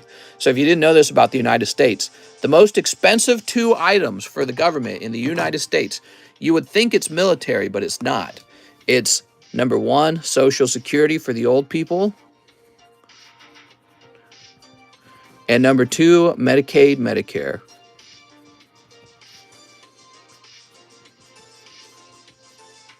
Oops, can't write it. This is what the majority of our tax dollars go to in the United States. Social Security, Medicaid, Medicare. Those are the two most expensive items that we spend our money on. Not you and me, the government's money. So the government's tax money goes to these two things more than the military by quite a lot. If you didn't know that, that's a fact. Go look it up. So we spend a lot of our money giving out paychecks to the elderly and then helping the elderly with their medicine. That's where a lot of money goes. A lot of people think it mostly goes to the military. No, it goes out in the form of welfare. These boomers are the same ones that threw away our pokies. God damn it. That's right, Frazier. A little sus, we haven't found a cure for cancer. It's a very complicated disease. Also, I'm not rich. Those old people pay for that their working lives. I agree. They deserve the Social Security. But Social Security is doomed. Social Security is not well designed. It's not like it takes your direct contribution and gives it back to you later. It doesn't work that way. So it takes a cut from you and then it guarantees you some amount later, but maybe you actually already spent so much of the government's money in the form of welfare that your contributions are lower than what you're receiving. So your net contribution is lower than your net cost to the government. So you're basically costing the government money for you to exist. There's quite a few people who do that. You guys can look up charts of the groups of people in America who cost us the most money in terms of welfare. And, you know, they don't show you those lists in school. I don't know why. It's an interesting thing to know about who costs us the most money. There's people who do net contributions to the society as well. Who do you think that is? I'll tell you, it's working men. Working men contribute, young working men contribute most of the taxes and cost the government the least. And so men working from the age of 18 to about 50, they do the net contribution and they cost the government very little.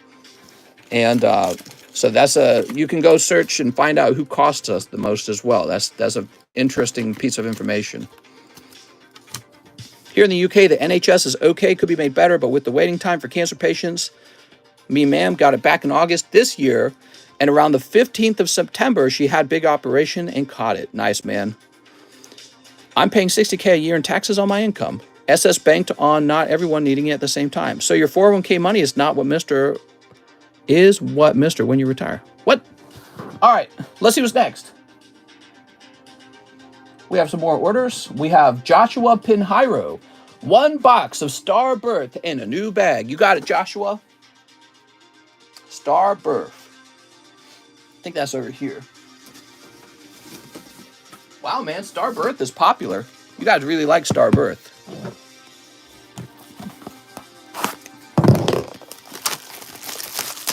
All right.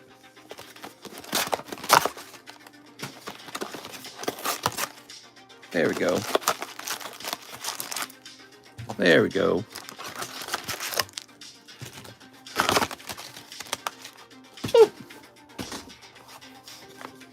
Good luck to Joshua. Cheap shot to get the Altar Zard. Yeah, he's a cool card. There we are. Do you invest in the S&P? I do have some investments. They've all been doing very poorly compared to my Pokemon cards. My Pokemon cards do well. My Pokemon cards go up in value, while my stocks fall in value by like 16%. So had I not spent even $1 in the stock market, had I put it all into Pokemon cards, I would be up much higher. So sadly, the stock market has been a big loss for me in a way, because it's not just the 16% I lost in stocks over time, investing in what essentially was very conservative stocks. I didn't buy risky stocks. The whole market's down. Had I spent that same money grading Pokemon cards and stocking up on Pokemon inventory that goes up over time, like, I don't know, like Roaring Skies or something like that, I would be wealthier today. So it's a bit disappointing. All right, let's see. Joshua. I had to diversify. That's what I did. I diversified. If you had shorted the market, I'm not shorting the market, dude. That requires like a prediction. I'm not predicting anything. I'm not that skilled at the stock market, man. I might understand Pokemon, but I don't understand stocks that well because I'm not trained to do that. And even the guys who are, they don't succeed all the time. Ooh. Here we are. I could have just literally bought boxes of Primal Clash, Roaring Skies, Ancient Origins, I don't know, Furious Fist, Steam Siege, Fusion. What's the name of that set with the Umbreon in it? I could have just bought those boxes with all the money I put in the stock market, and I'd be up rather than down. So, am I going to use your little birdie Sharingan against Hiker for stealing Amanda? Yes. Here we are. There we go.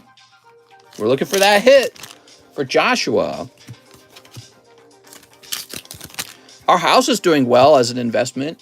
So our house is up like $100,000 in value in theory, I guess. Gaifu box, rip. Hold on. It's not over. You know, a box can have 2 hits in it, right? After the government gave away free money, it was a no-brainer that shorting the market would have made you rich. I mean, anytime you say something's guaranteed to happen, that's usually when you start to make a mistake. Here we are. Let's see. Lucario. Here's Flygon. Still having 10K in assets is a luxury. In assets, huh? I got 1 Charizard worth $10,000. What does that mean? Well, I've been buying Charizards up for 3 years nonstop. My area was oversold, and now people are sweating. Uh-oh. Time for prices to fall. Out here in Lake of the Ozarks, prices have not really fallen. What about where you guys live? Shaman. Okay, we got Shaman. Cold. Tortilla. Still waiting for one of you guys to move out here to Lake of the Ozarks and open up a card shop with me.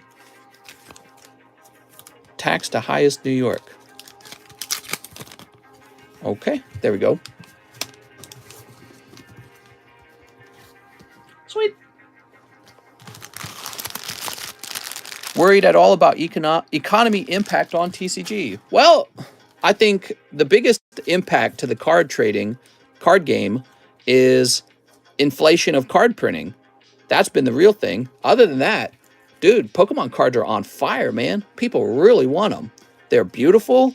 They're fun to collect. And people just can't stop buying them. So I'd say the card hobby is strong as ever. Card hobby is crazy strong. Even in a bad economy, it's strong. What does that tell you?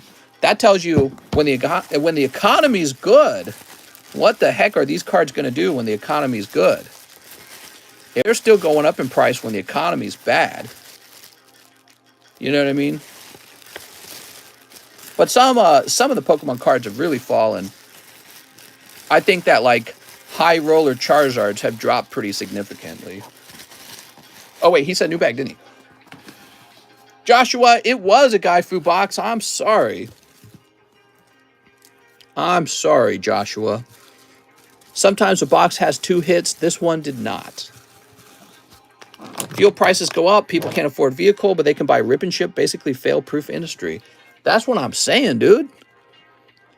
If I basically have not been affected by the falling economy, That is a extremely strong case for Pokemon as a brand. People just really enjoy opening cards. It's fun. People love to collect. Here we are. Whew, okay. Now we got Andrew Vasquez, 5 Don Russ. You got it, Andrew. Average, you are just part of the lower class of whatever country you are from. 10K in assets is not good enough for middle class people in the first world countries. No other high retains its value like this. Dude, it's wild, man. People really want Pokemon cards. I think that's because collectibles, they're kind of like in a video game. You know how you chase after trophies and skins and awards? Pokemon cards are basically just that, you know what I mean? So just because the economy's down doesn't mean people don't want to be able to show off the thing that they've earned. Who's Pokemon? Never heard of it.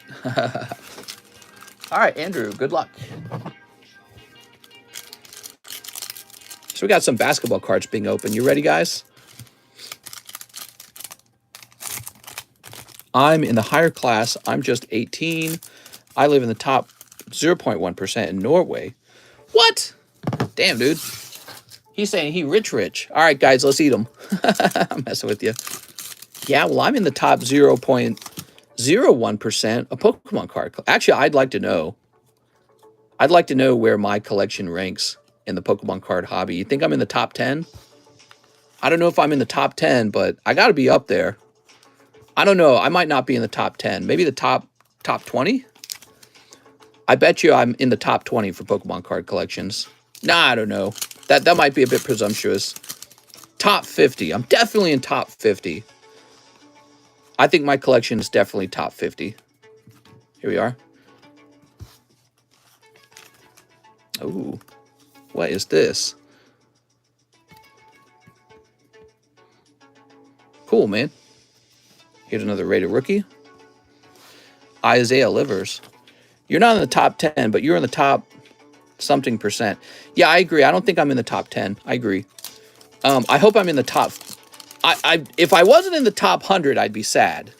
I'd be like, time to buy more cards. I'd tell my wife we're not buying a house. But I got to be in the top 100.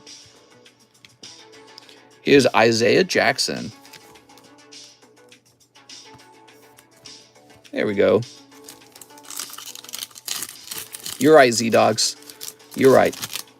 Maybe one day I'll be up there. I plan on expanding my collection over the years. Here's Russell Westbrook for the Lakers. Definitely top 100. There you go. I bet you I'm in the top 100. Oh, that looks nice.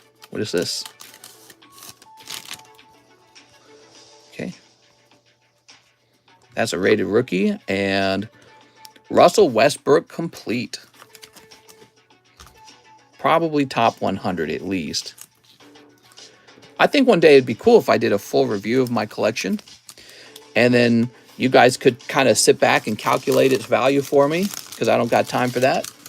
And then I wonder how it would stack up against other collectors. I wish I had... There's some cards I don't have. Like, I wish I had first edition base set Zard. I was really thinking after I move with my wife, maybe I should just start saving up for that. You know, because it's like...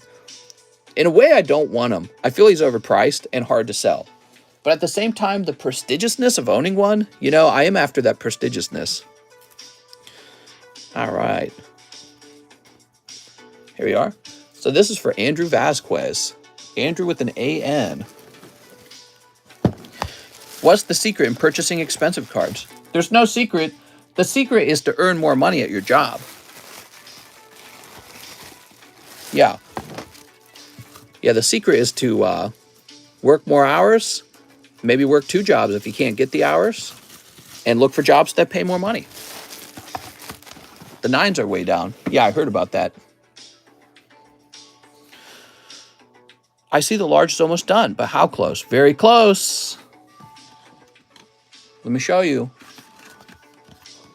4 spots remain. It's at the end.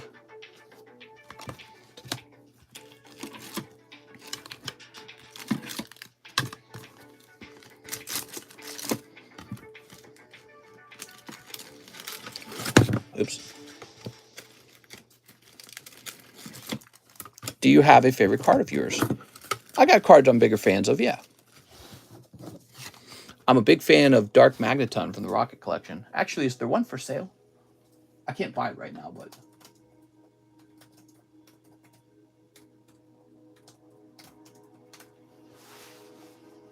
let's see. Oh, there is one for sale for $9,000.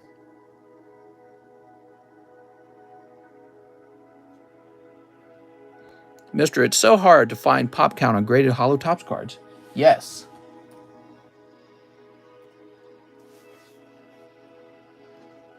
Mister, stop shopping. You're saving for your house. I know.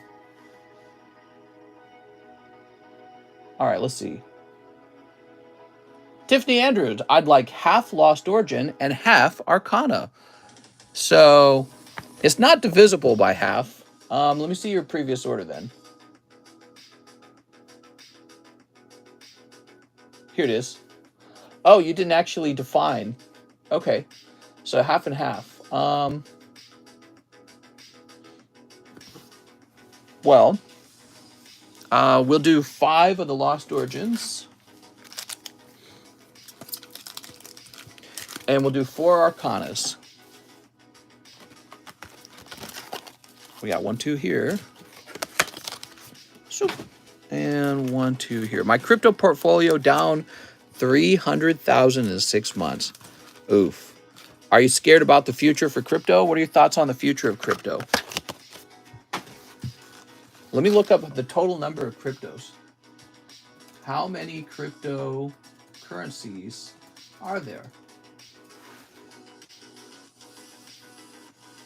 Okay, flash forward to, so this was from July 2022, and the claim is that there are now 20,268 cryptocurrencies in circulation. With, it says, with many of these being inactive or worthless. Wild, man. The reason that matters is because the very first time we looked that number up, there were 14,000 cryptos, right? All right, here we go. Top layer, first ones are all I'm holding now. What? Here we are. All right.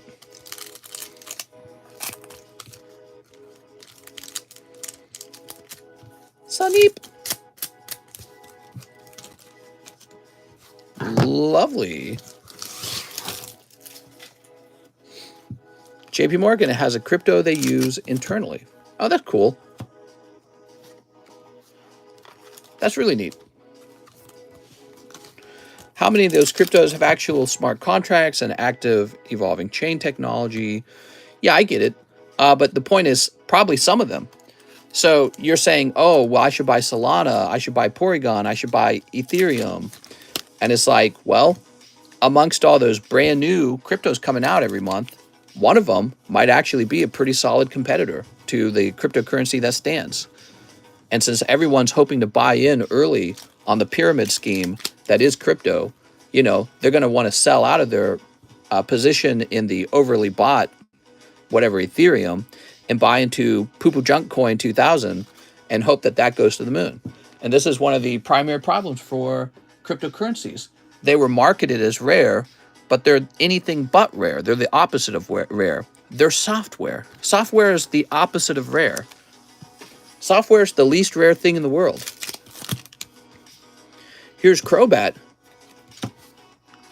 That's what's special about software is that there's nothing rare about it. Seal. You can make one video game and then literally copy and paste it onto everyone's Xbox. Here we are. Okay, Chandelure. Here's Cresselia. I would argue that cryptocurrencies and NFTs are the most inflationary so-called asset in the entire world. Nothing's more inflationary than those. A money that people can just make up.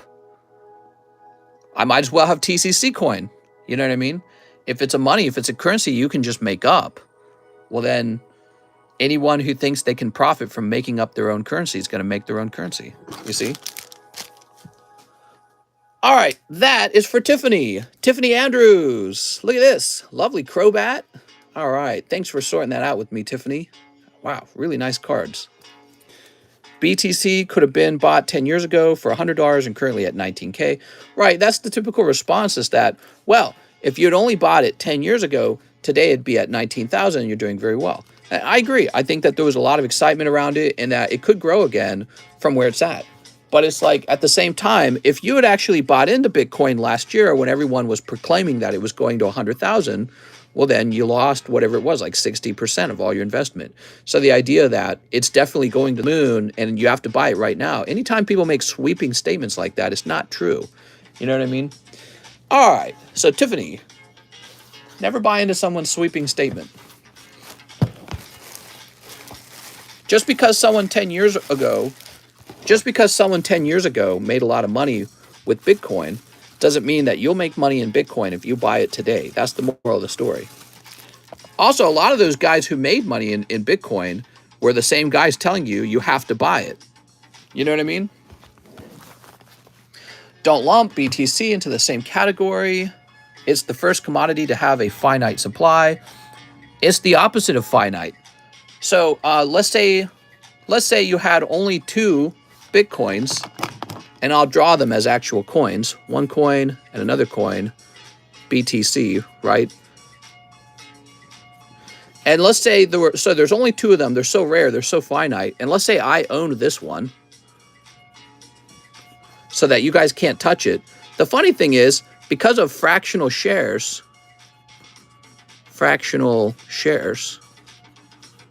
you can trade off of a single Bitcoin as long as those shares can become infinitely small, right? Like this. So if a share can become infinitely small, and of course it can because it's a computer, you can always trade a smaller portion of that crypto and claim to own it. And yes, you can fractionally own a Bitcoin right now. People aren't buying Bitcoin one at a time. What does a Bitcoin cost today? Let me look it up.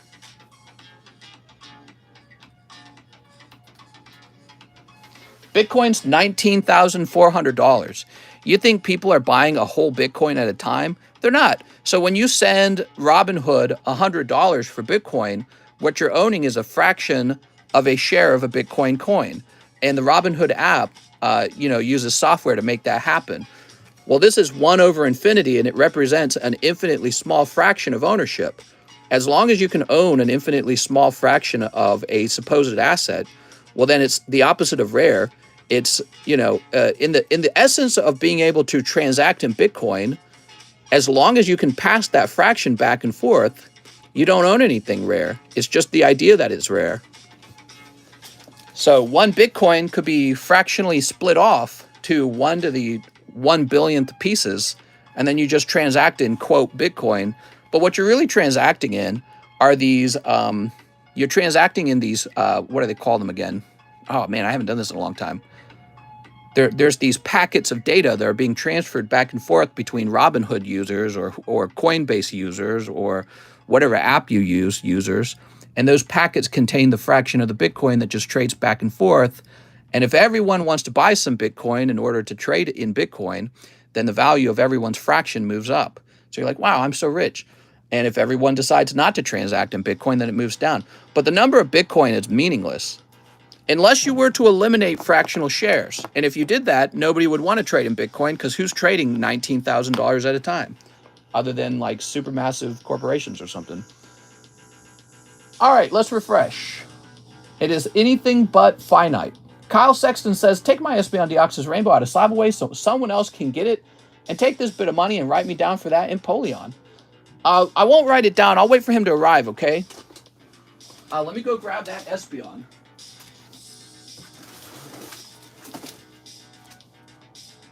Oh, wait, is it going to be over here?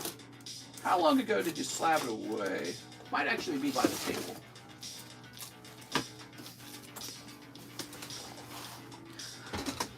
Give me a moment.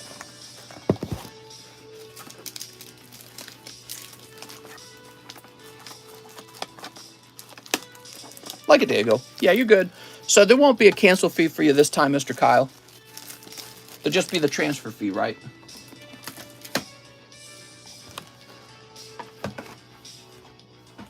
What's up, David? How's it going, man? What time is it, by the way? 5:07? Okay. We'll just get a new sleeve for it.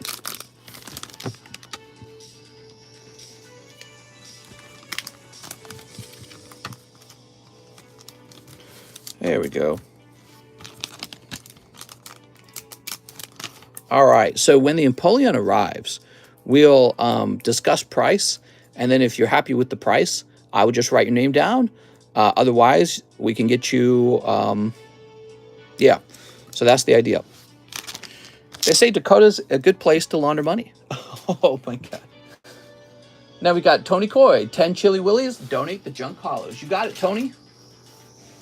1, 2, 3, 4, 5, 6, 7, 8, 9, and 10. All right, very good. We had a lot of interesting conversations today, didn't we? It's very fun talking about cryptos. I think cryptocurrencies will be used in the future, especially for like international transactions where you want to avoid a lot of legal rules. And I think another use for cryptocurrency will be to spy on its users. So those two are very legitimate reasons for crypto. Avoiding laws and spying on people will be two very legitimate reasons for using crypto. All right, let's see what we got. I don't think crypto will be used in any kind of noble way like the makers of the crypto said it would be. I think it's the opposite of that. I think crypto will be used mostly for nefarious reasons. Is the Typhlosion still available? I'm afraid it's gone. Back again to lobby TCC for a stream podcast. Here's Tapu Fini. Mister, there's a video we need you to react to. What's that? Here's Tornadoes. Here we are. Thwacky. I also don't really agree with any cryptocurrency that requires a lot of energy for it to run, and that includes Bitcoin.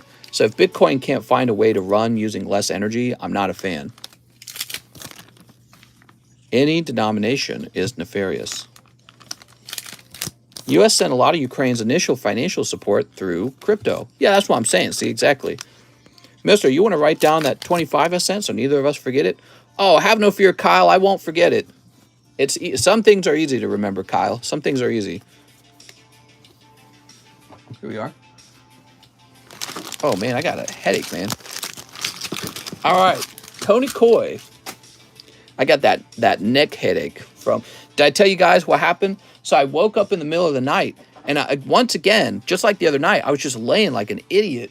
My pillows were like vertical, so they were standing up, and my neck was like this. It was like all bent. So I woke up with this horrible neck pain, and it's like a headache pain right now. I was joking. I'm gonna tie my pillows down so that can't happen again. Here we are, Tony. Picking up a lovely Shadow Rider Calyrex. Love it. Chili Willie's getting pretty old, man. Mr. Watch Channel 5 newest video without telling us anything and let us know what you think. Now, I can't do that in the middle of the stream, but you know what I can do in the middle of the stream? I can add Mike Side's new sound effect to Nightbot. You ready? So this one's going to be called No Gamma.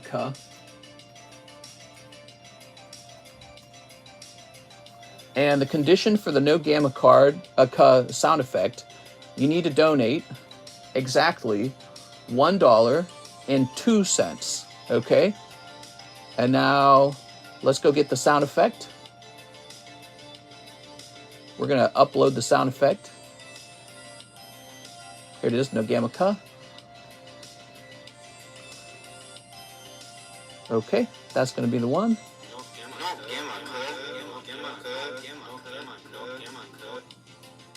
All right, and we're going to hit save and save. All right, so we have a new sound effect. For $1.01, you get the I'm Not Gay No More. For $1.02, you get No Gamma. You can give it a try right now by making a $1.02 donation on Streamlabs. Okay. You heard the sound effect going off. That's what it'll sound like when you donate. So it's just a fun thing. It's like a soundboard that you can activate anytime you want. All right, so Joshua Pinheiro says, give me the same. Oh, he wants another box of Starbirth. You got it, man. All right, doubling down. He said, let it ride. Dang, bro, you think of any way to make some bread. Not really. I mean, so in Streamlabs, you're not allowed to make a donation smaller than $1. So I'm going with the $1.01. And trust me when I say $1 is not life-changing for me. You can't, what am I going to do with $1? So I'm just giving you guys a way to activate these sound effects. That's all. Actually, by the time I'm done paying the PayPal fee on that $1, it's less than $1. It's like, whatever it is, like 75 cents or something. So if it was like $5, then yeah. All right, here we are. Let's see what we got. Yeah, I'm just going with the minimum amount. Them dollars add up. Yeah, to like what, $3 or $4 maybe? It's not that much, man. Trust me, when I sell this Pidgeot, I'll make money. $3 or $4. What is that? Like 2 tacos? All right, Joshua, it's not making me wealthy. The sound effects board is not what makes me wealthy. Coming to you guys every single day and getting the work done on these live streams, getting you guys nice quality slabs and box breaks, vintage breaks. That's what actually earns me my living. Yeah, $3 to $4 is pretty meaningless. I got it. Yeah, it's just not much. No Gamma means it doesn't burn. Right. Doesn't it refer to... It refers to something about vehicles, right? It's like a reference saying your vehicle's not very good. It has something to do with the lowrider cards not being able to do burnouts. Yeah. I think that's really funny. Snoop. Might have to change Sneep to Snoop. Snoopy. Fees and stuff take everything nowadays on small transactions. Yeah, exactly. We got to add another sound effect, too. We're going to keep adding sound effects. I think it would be cool if we had like 100 different sound effects that you guys could just activate whenever you wanted. It says no Gamica. That's right. 20 packs in a box. Should be 30.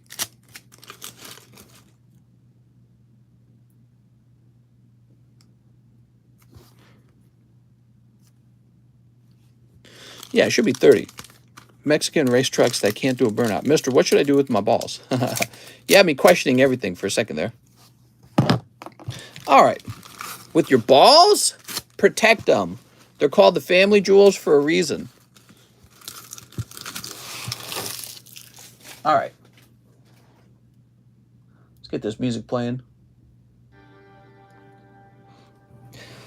Whew. The sounds board is Mr. Retirement Plan. Can one of the sound effects be a big drum fill? That'd be interesting. Okay, let's see. Cold. Tortilla. I'm not gay no more. I am delivered. Hunch crow. Somebody with $10 could really run some havoc on the stream just by spamming the same sound effect over and over. Cold. Imagine if Mr. actually made a decent living on ad revenue as well as card sales. Ad revenue is pretty disappointing for these live streams, if you didn't know that. Let me see if I can give you an example. So give me a moment. So I got to find one where the ad revenue hasn't been claimed by these songs. Well, this one doesn't even have an ad revenue on it, probably because it's too recent. Give me a moment. So I'm going to try and find one of these with the ad revenue showing. Yeah, you ready? All right. So here is a stream. This one with the Wigglytuff on it. And it says ad revenue of $8. Woo! Yeah, I'm getting rich on that ad revenue, man. Same for the shorts. Do you think the shorts would be really special?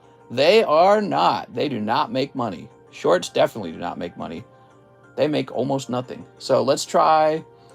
We're going to go by views. So the top viewed video, opening Japanese tag team. Let's see what this got. You ready? So, this video got almost 1 million views, and it earned me $9. Wow, rich.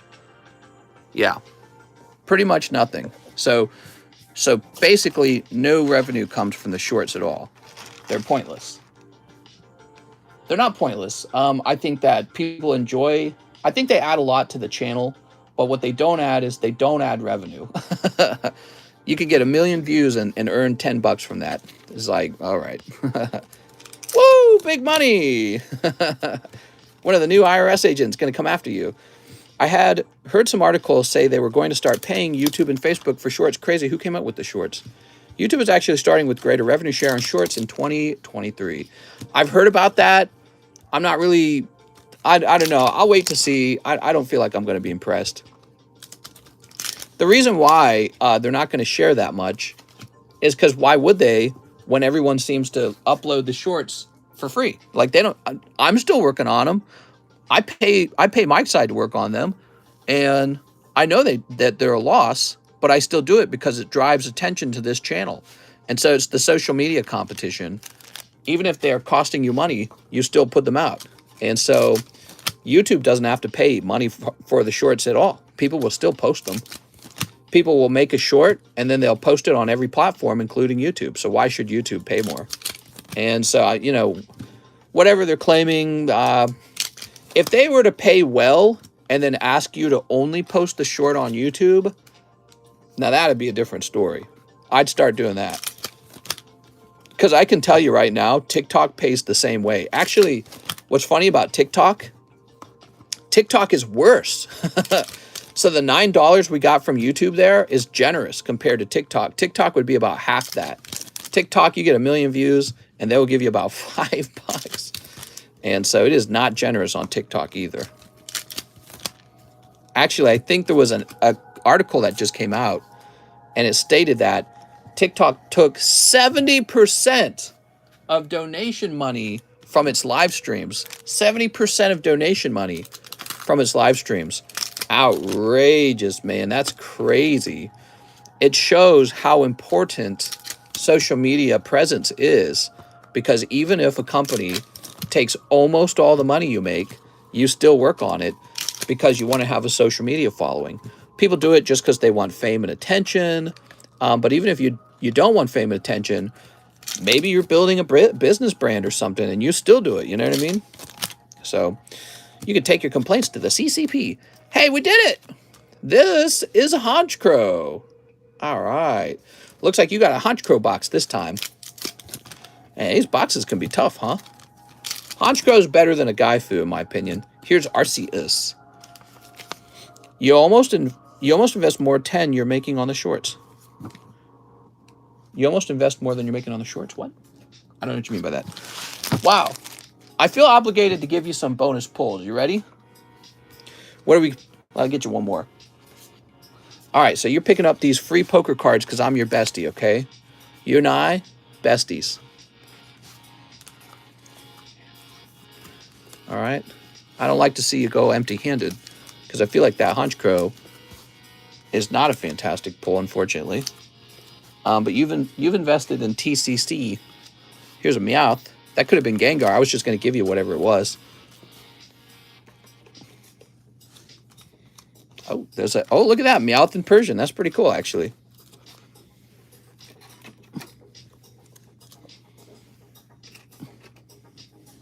All right. There you go. A little bonus for you. Thanks for opening 2 boxes. I appreciate that. That made my day. Joshua, let me grab your bag. Here we are. All right, Josh. What did you get last time before the Honchcrow? He got a Gaifu for his hit in the previous box. So I was just feeling pretty bad. All right. Whew. Here's Manuel Diaz. He wants a Star Wars Weiss. You got it, Manuel. Did you see Cartoon Network is shutting down? Really? Star Wars Galaxy 1. I did not hear about that. Can you give me more details? Star Wars Cartoon Network? Are they shutting down or are they being bought?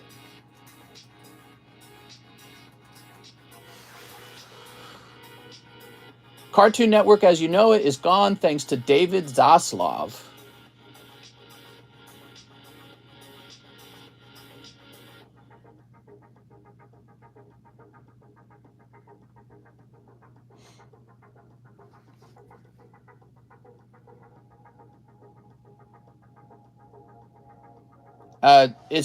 It's not gone. They're going through something called strategic realignment.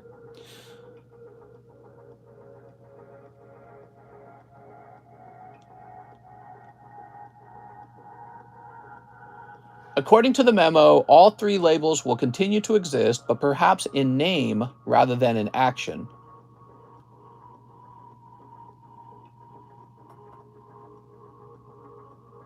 So basically, they're laying off a bunch of workers and they're consolidating workers from one studio to work on the other studio.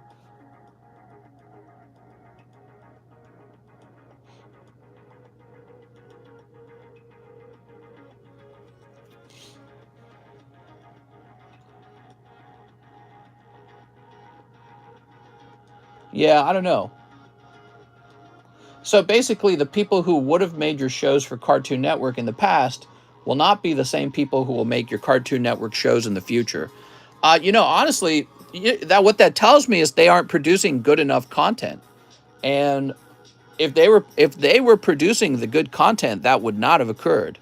That's business, man. That's not capitalism. That is just how business goes. You have to produce something. If you cannot produce it, you got to be let go. All right, so we got Star Wars Galaxy 2 as part of your order as well. Let's get that Star Wars Galaxy 2. Your job can't just exist for nothing. You actually need to produce something. Voice actors make peanuts. That's because I would do it for free, man. You want me to voice act in your TV show? I do it right now just for the recognition. Why should you pay people to do something other people would do essentially for free? So Emmanuel wants 2 Merlin stickers. How many of you guys would be a voice actor in your favorite TV show for free right now? Just pick your favorite TV show out, cartoon or whatever. Could be like Adventure Time, right? I like Adventure Time. And they said, hey, you want to be a character for a day? Or you want to be a character for a season? I'd be like, hot diggity damn, I would. I'll do that for free right now. So he wants 2 Opus 6s. What are Opus 6s? 2 Opus 6s. I do not know what those are. We don't have Opus 6. I think you mean Opus 4 for $6, right? So let me go get that. Was that a Misty's Tentacruel? I gave away a holographic Misty's Tentacruel. What if someone asked you to do voice acting for a niche baby show? I'd consider it, just for fun. I mean, voice acting can be done from your bedroom if you have a good enough setup. So if you can voice act the script really well, it's a work from home kind of job. It's possible. Manuel says he'll donate $1 to the Destroy Slab. Cool, man. Let's go get that. You don't think it matters, but $1 adds up. I think we work about 50 orders a day. If every order was $1 donation, this slab would be destroyed in no time. Mom, that's right, Mister. Yeah, I do a little bit of voice acting, I guess, if you want to call it that. There's Liver King. He does voice acting. Primus. That guy's got the funniest content. Here you are. He's a little bit crazy. Charmeleon. All right, first pack. Now you want the holographic Charmeleon.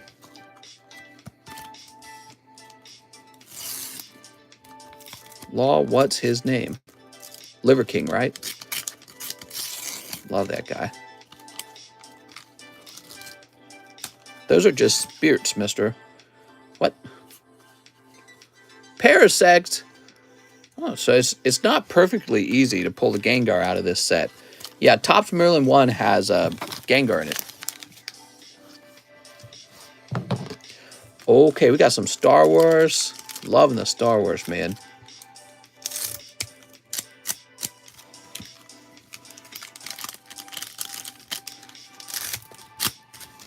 Liver is king.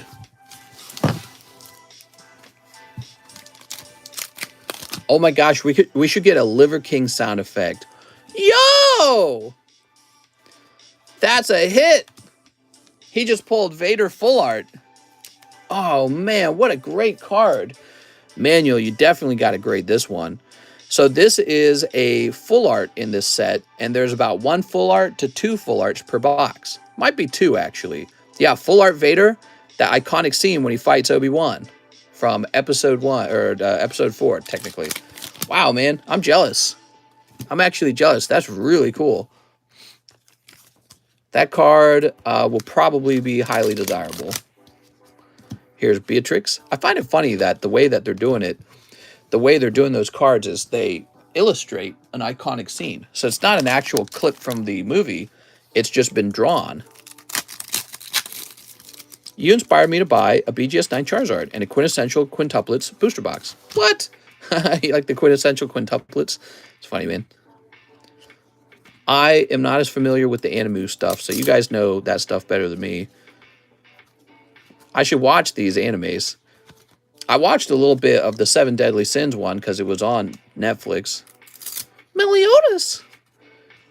I'm just noticing how these animes are typically like, I don't know, it's like the girls are drawn in a certain way or they act a certain way. It's kind of funny. Mister, what's your opinion on Pokemon Topps cards in the future? The difference in stickiness alone could make getting a 10 from Topps in the future next to impossible. Excuse me. So, the Top Series 1 cards were heavily misunderstood by PSA.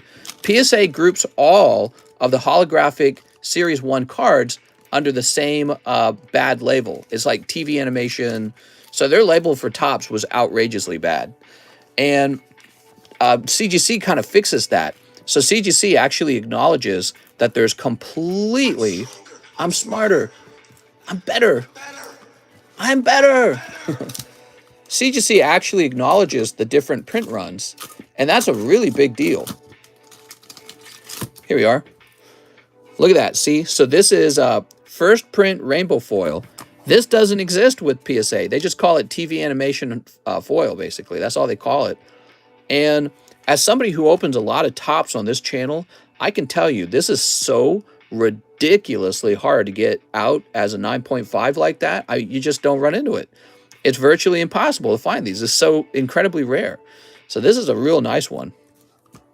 And then you have other prints as well, like the red print, black print, silver rays, starburst. Yeah, there's all these different print runs for the Top Series 1. It's incredible. So, and they did that with Chrome too, by the way. So later on, we get Topps Chrome. And Topps Chrome, let me see if I got a Topps Chrome. Here we are. So here's a Topps Chrome. What do they have in Topps Chrome? It's all combined. So you can see the Starburst and the Silver Ray are already in the card. Both of those. And with Topps Chrome, this is the standard one. Well, they made rare pulls. In the Topps Chrome collection, the rare pulls are this texture, but with like a rainbow background, for example. So that would be like a techno pull. Let's see if I have a techno pull on me. I probably don't have a techno pull here, just lying around. Yeah, I got techno pulls in the other room. I'll grab a techno pro. I want to grab you a techno. You guys want to see it?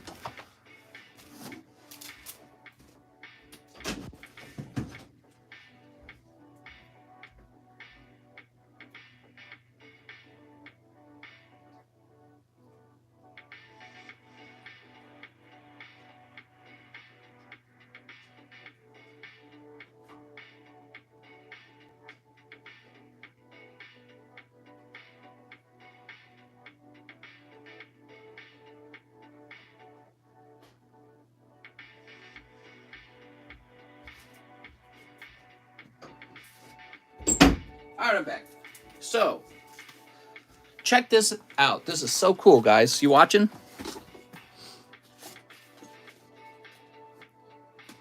All right. So here we have a regular chrome. And here we have a technochrome. What's going on with the technochrome?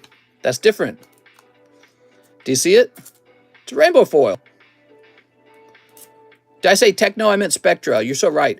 So there's 3 types. Rainbow is spectra, but then they also have sparkle and they have Techno. I'm so sorry. Techno and Sparkle are the more rare sets from the Chrome.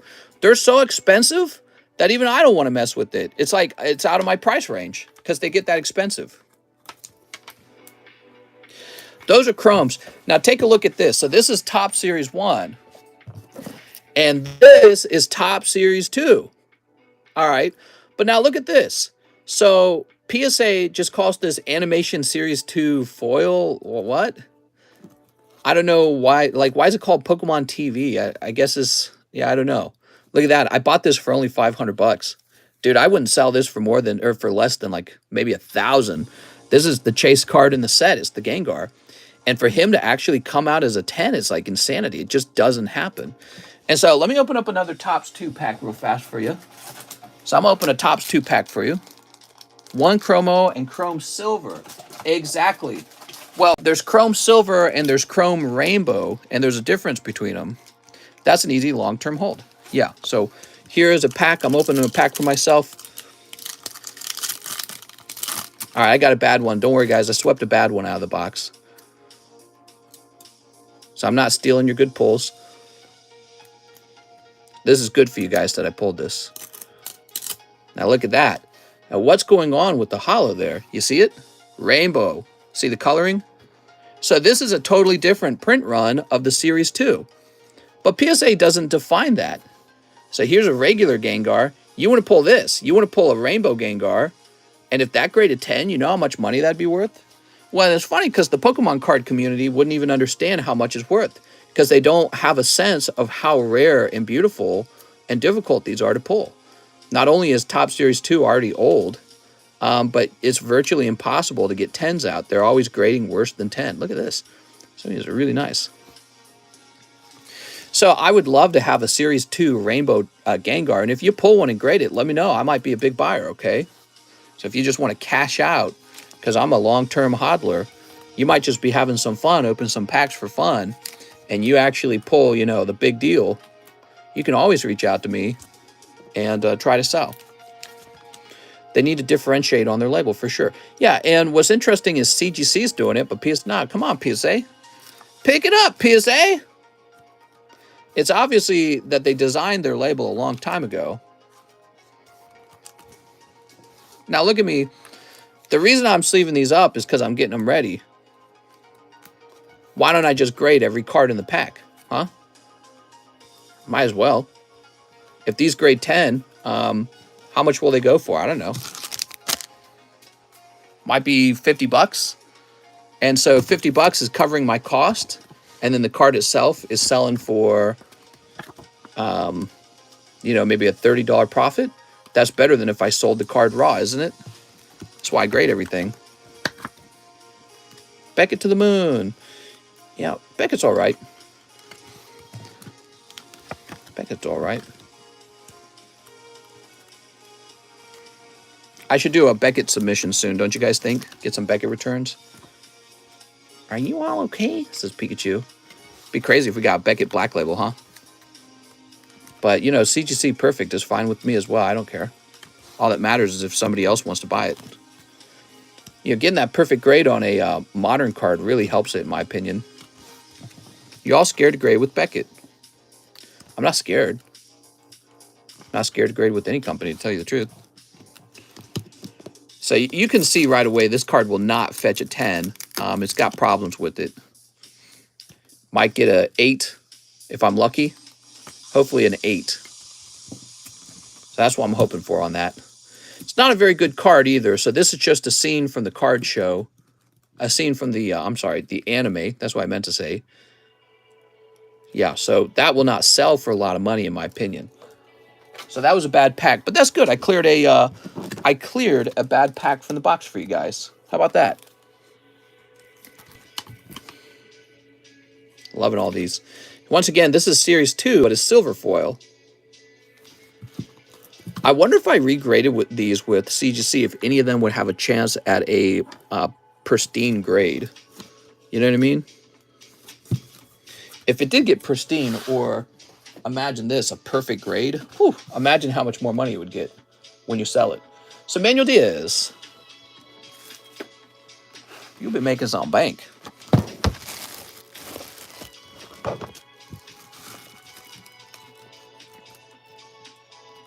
All right, let's see.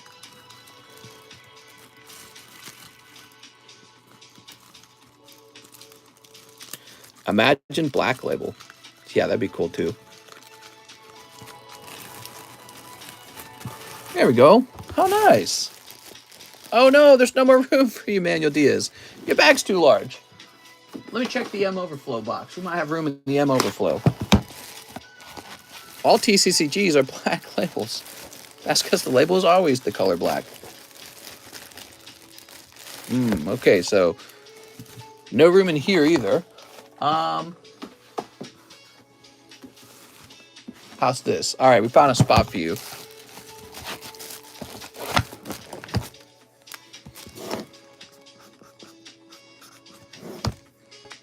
You're in an MI box where you're not supposed to be, so I marked it MIMA.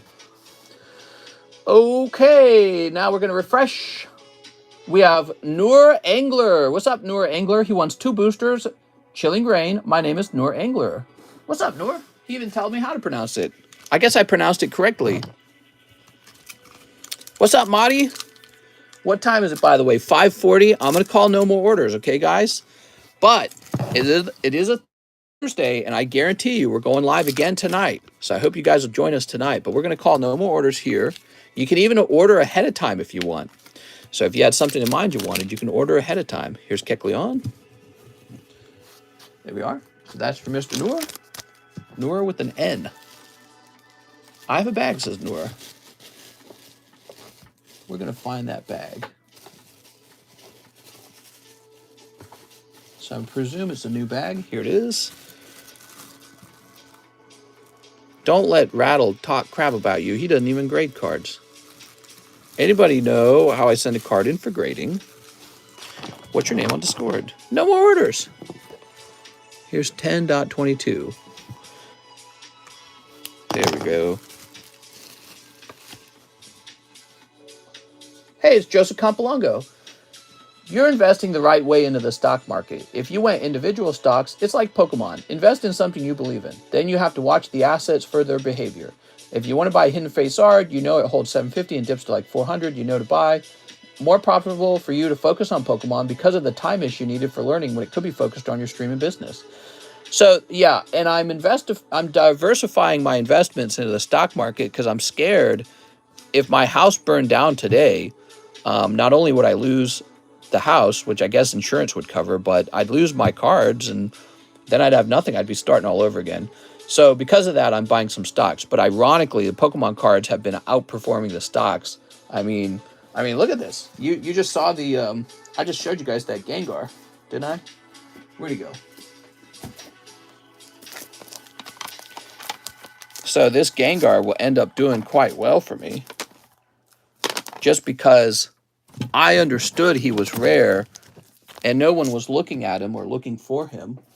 Now, if I bought this for $500 and he's popped 6 and I got him for $500, what are the odds I could sell him for $750, which would be like a 50% increase in price?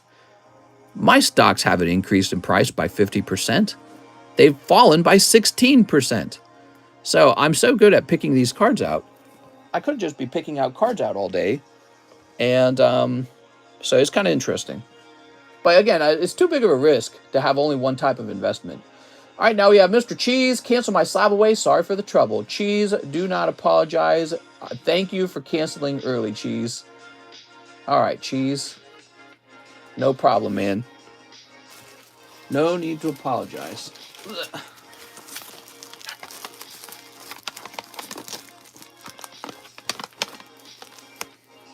Sell for 1K, eventually just hold. Place this over here. So, Cheese, we're such besties. We're such good friends. I'm just going to write that $20 down. I'll write you down for $25, actually, Cheese. So, Cheese, you got $25 of store credit. And I'll just take this card back. I'm confident this card will sell. It's a very beautiful card. The Versus series cards have been selling quite well. And you only held it for like a few days anyway. So I'm going to give you $25 back on that. And we'll get a new sleeve. Here it is. Look at that. That's Claire's Blastoise from the Versus collection. So I'm confident that I will be able to sell that card. And you only had it for a few days from me. I'll go ahead and give you 25 bucks back. Here we are. So if you see something else you like, let me know. There we go. Thanks, bestie. All right. So now we've got McNeil Magdong, and he said Magdong. He says 5-star birth. I'm butchering your name, I bet. So I apologize for that, Mr. McNeil. 5-star births. What we got? We got 4 here, and this is 5.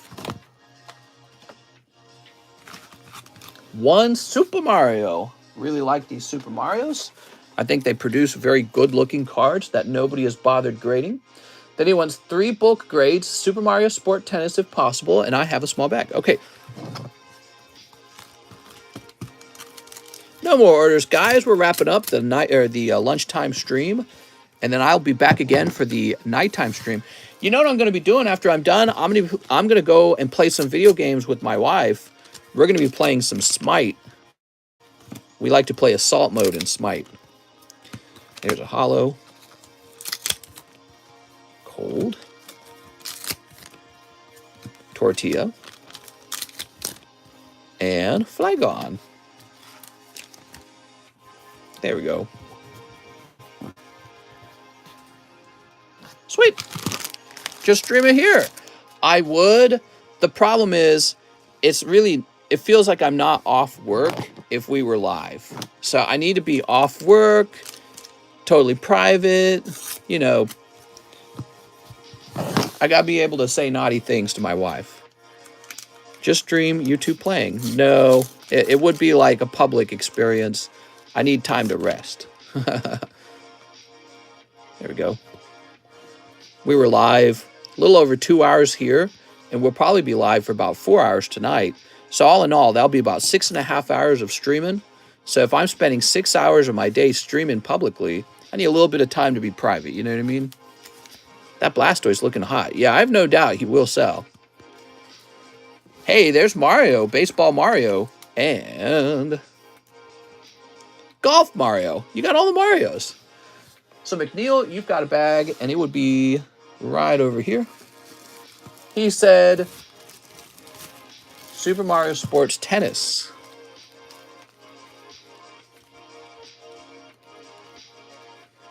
Oh, you don't have a sports tennis. Mister, you do you, broski. Thanks, man. Here's a Silver Mario. And a Silver Rosalina. And I will send out Baseball Mario. Mister, you heard a lot. I can't speak. Mister, stream your life 24/7. What do you play on, Mister? Console or PC? We play on console. Yeah, we play on console. I know PC's Master Race and all that. We like to lean back with our double TV setup. Have you guys seen our setup? I got to show you our setup. If you guys stick around, I'll show you how we play games. It'll make you jealous, honestly. Damn right, PC Master Race. Well, we own a gaming PC, and yet we still prefer the console. So we've done both. Yeah, we got the gaming PC plugged up to the TV, and I did some PC gaming. The thing is, the experience was very little in terms of difference between playing on a console and playing on a PC. You guys might be surprised to find out that the latest consoles are built so well. They're not like a lot different from a PC. The real difference is a controller or a keyboard and mouse, which is better. The weird thing is, I prefer the keyboard and mouse. I'm sorry, I prefer the controller. I just like it better. I played on keyboard and mouse for a while, and I'm like, I don't know. I played my whole life with the controller, and I just feel more comfortable with it as a result. Now, I understand, though, keyboard allows you to have more buttons. So you're allowed to do more sophisticated thinking and expression in the game because there's more buttons. So I totally get that. But in terms of just having fun, I love the feeling of a controller. Controller's like an instrument, you know what I mean? That's how it feels in my hands. It feels like an instrument. Like you're playing the violin or the flute or something like that, you know what I mean? So I can't get away from playing it with a controller. Keyboard's like playing piano. Exactly. Exactly. Feels exactly like that. There we go. Mag. Down. PC up frames rate more of a performance shooter. Yeah, definitely. Yeah, there's PC advantages. It's really obvious. But if you're just sitting back and enjoying life and having some snacks, laying in bed next to your wife, you don't need all that. Do, do, do, do, do, do. You know, one of the nice things about controllers is you can lay in bed and play. And it's just this small little thing, right? But like keyboard and mouse, you got to have like a whole setup. All right. We have Ryan Grennan. $100 to a slab away. You got it, Ryan.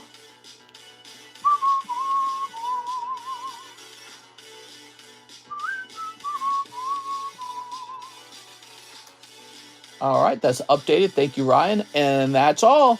We are done for today. I had a lot of fun, guys. Let me show you my gaming setup real fast. You guys will like it.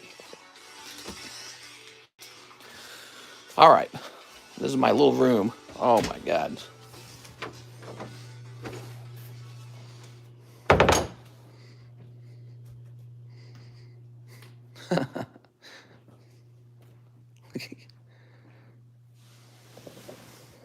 Wait. Oh, it's not there. Okay. Wait, let me get rid of this. All right.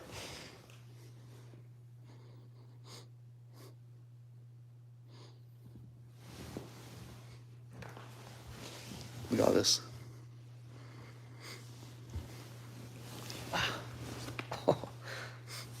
There we are.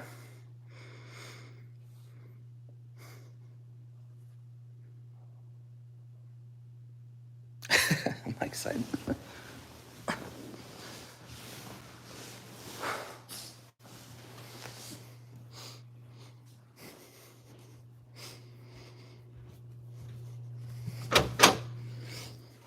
Woo! Boy, this card room's insane compared to that. This is my little chair. Yeah, this is my chair where I get some work done while I sit in the room. This all gets cleaned every couple of days. Even when it's all the way clean, it gets dirty like instantly. All right, guys, I had fun. I'll see you tomorrow.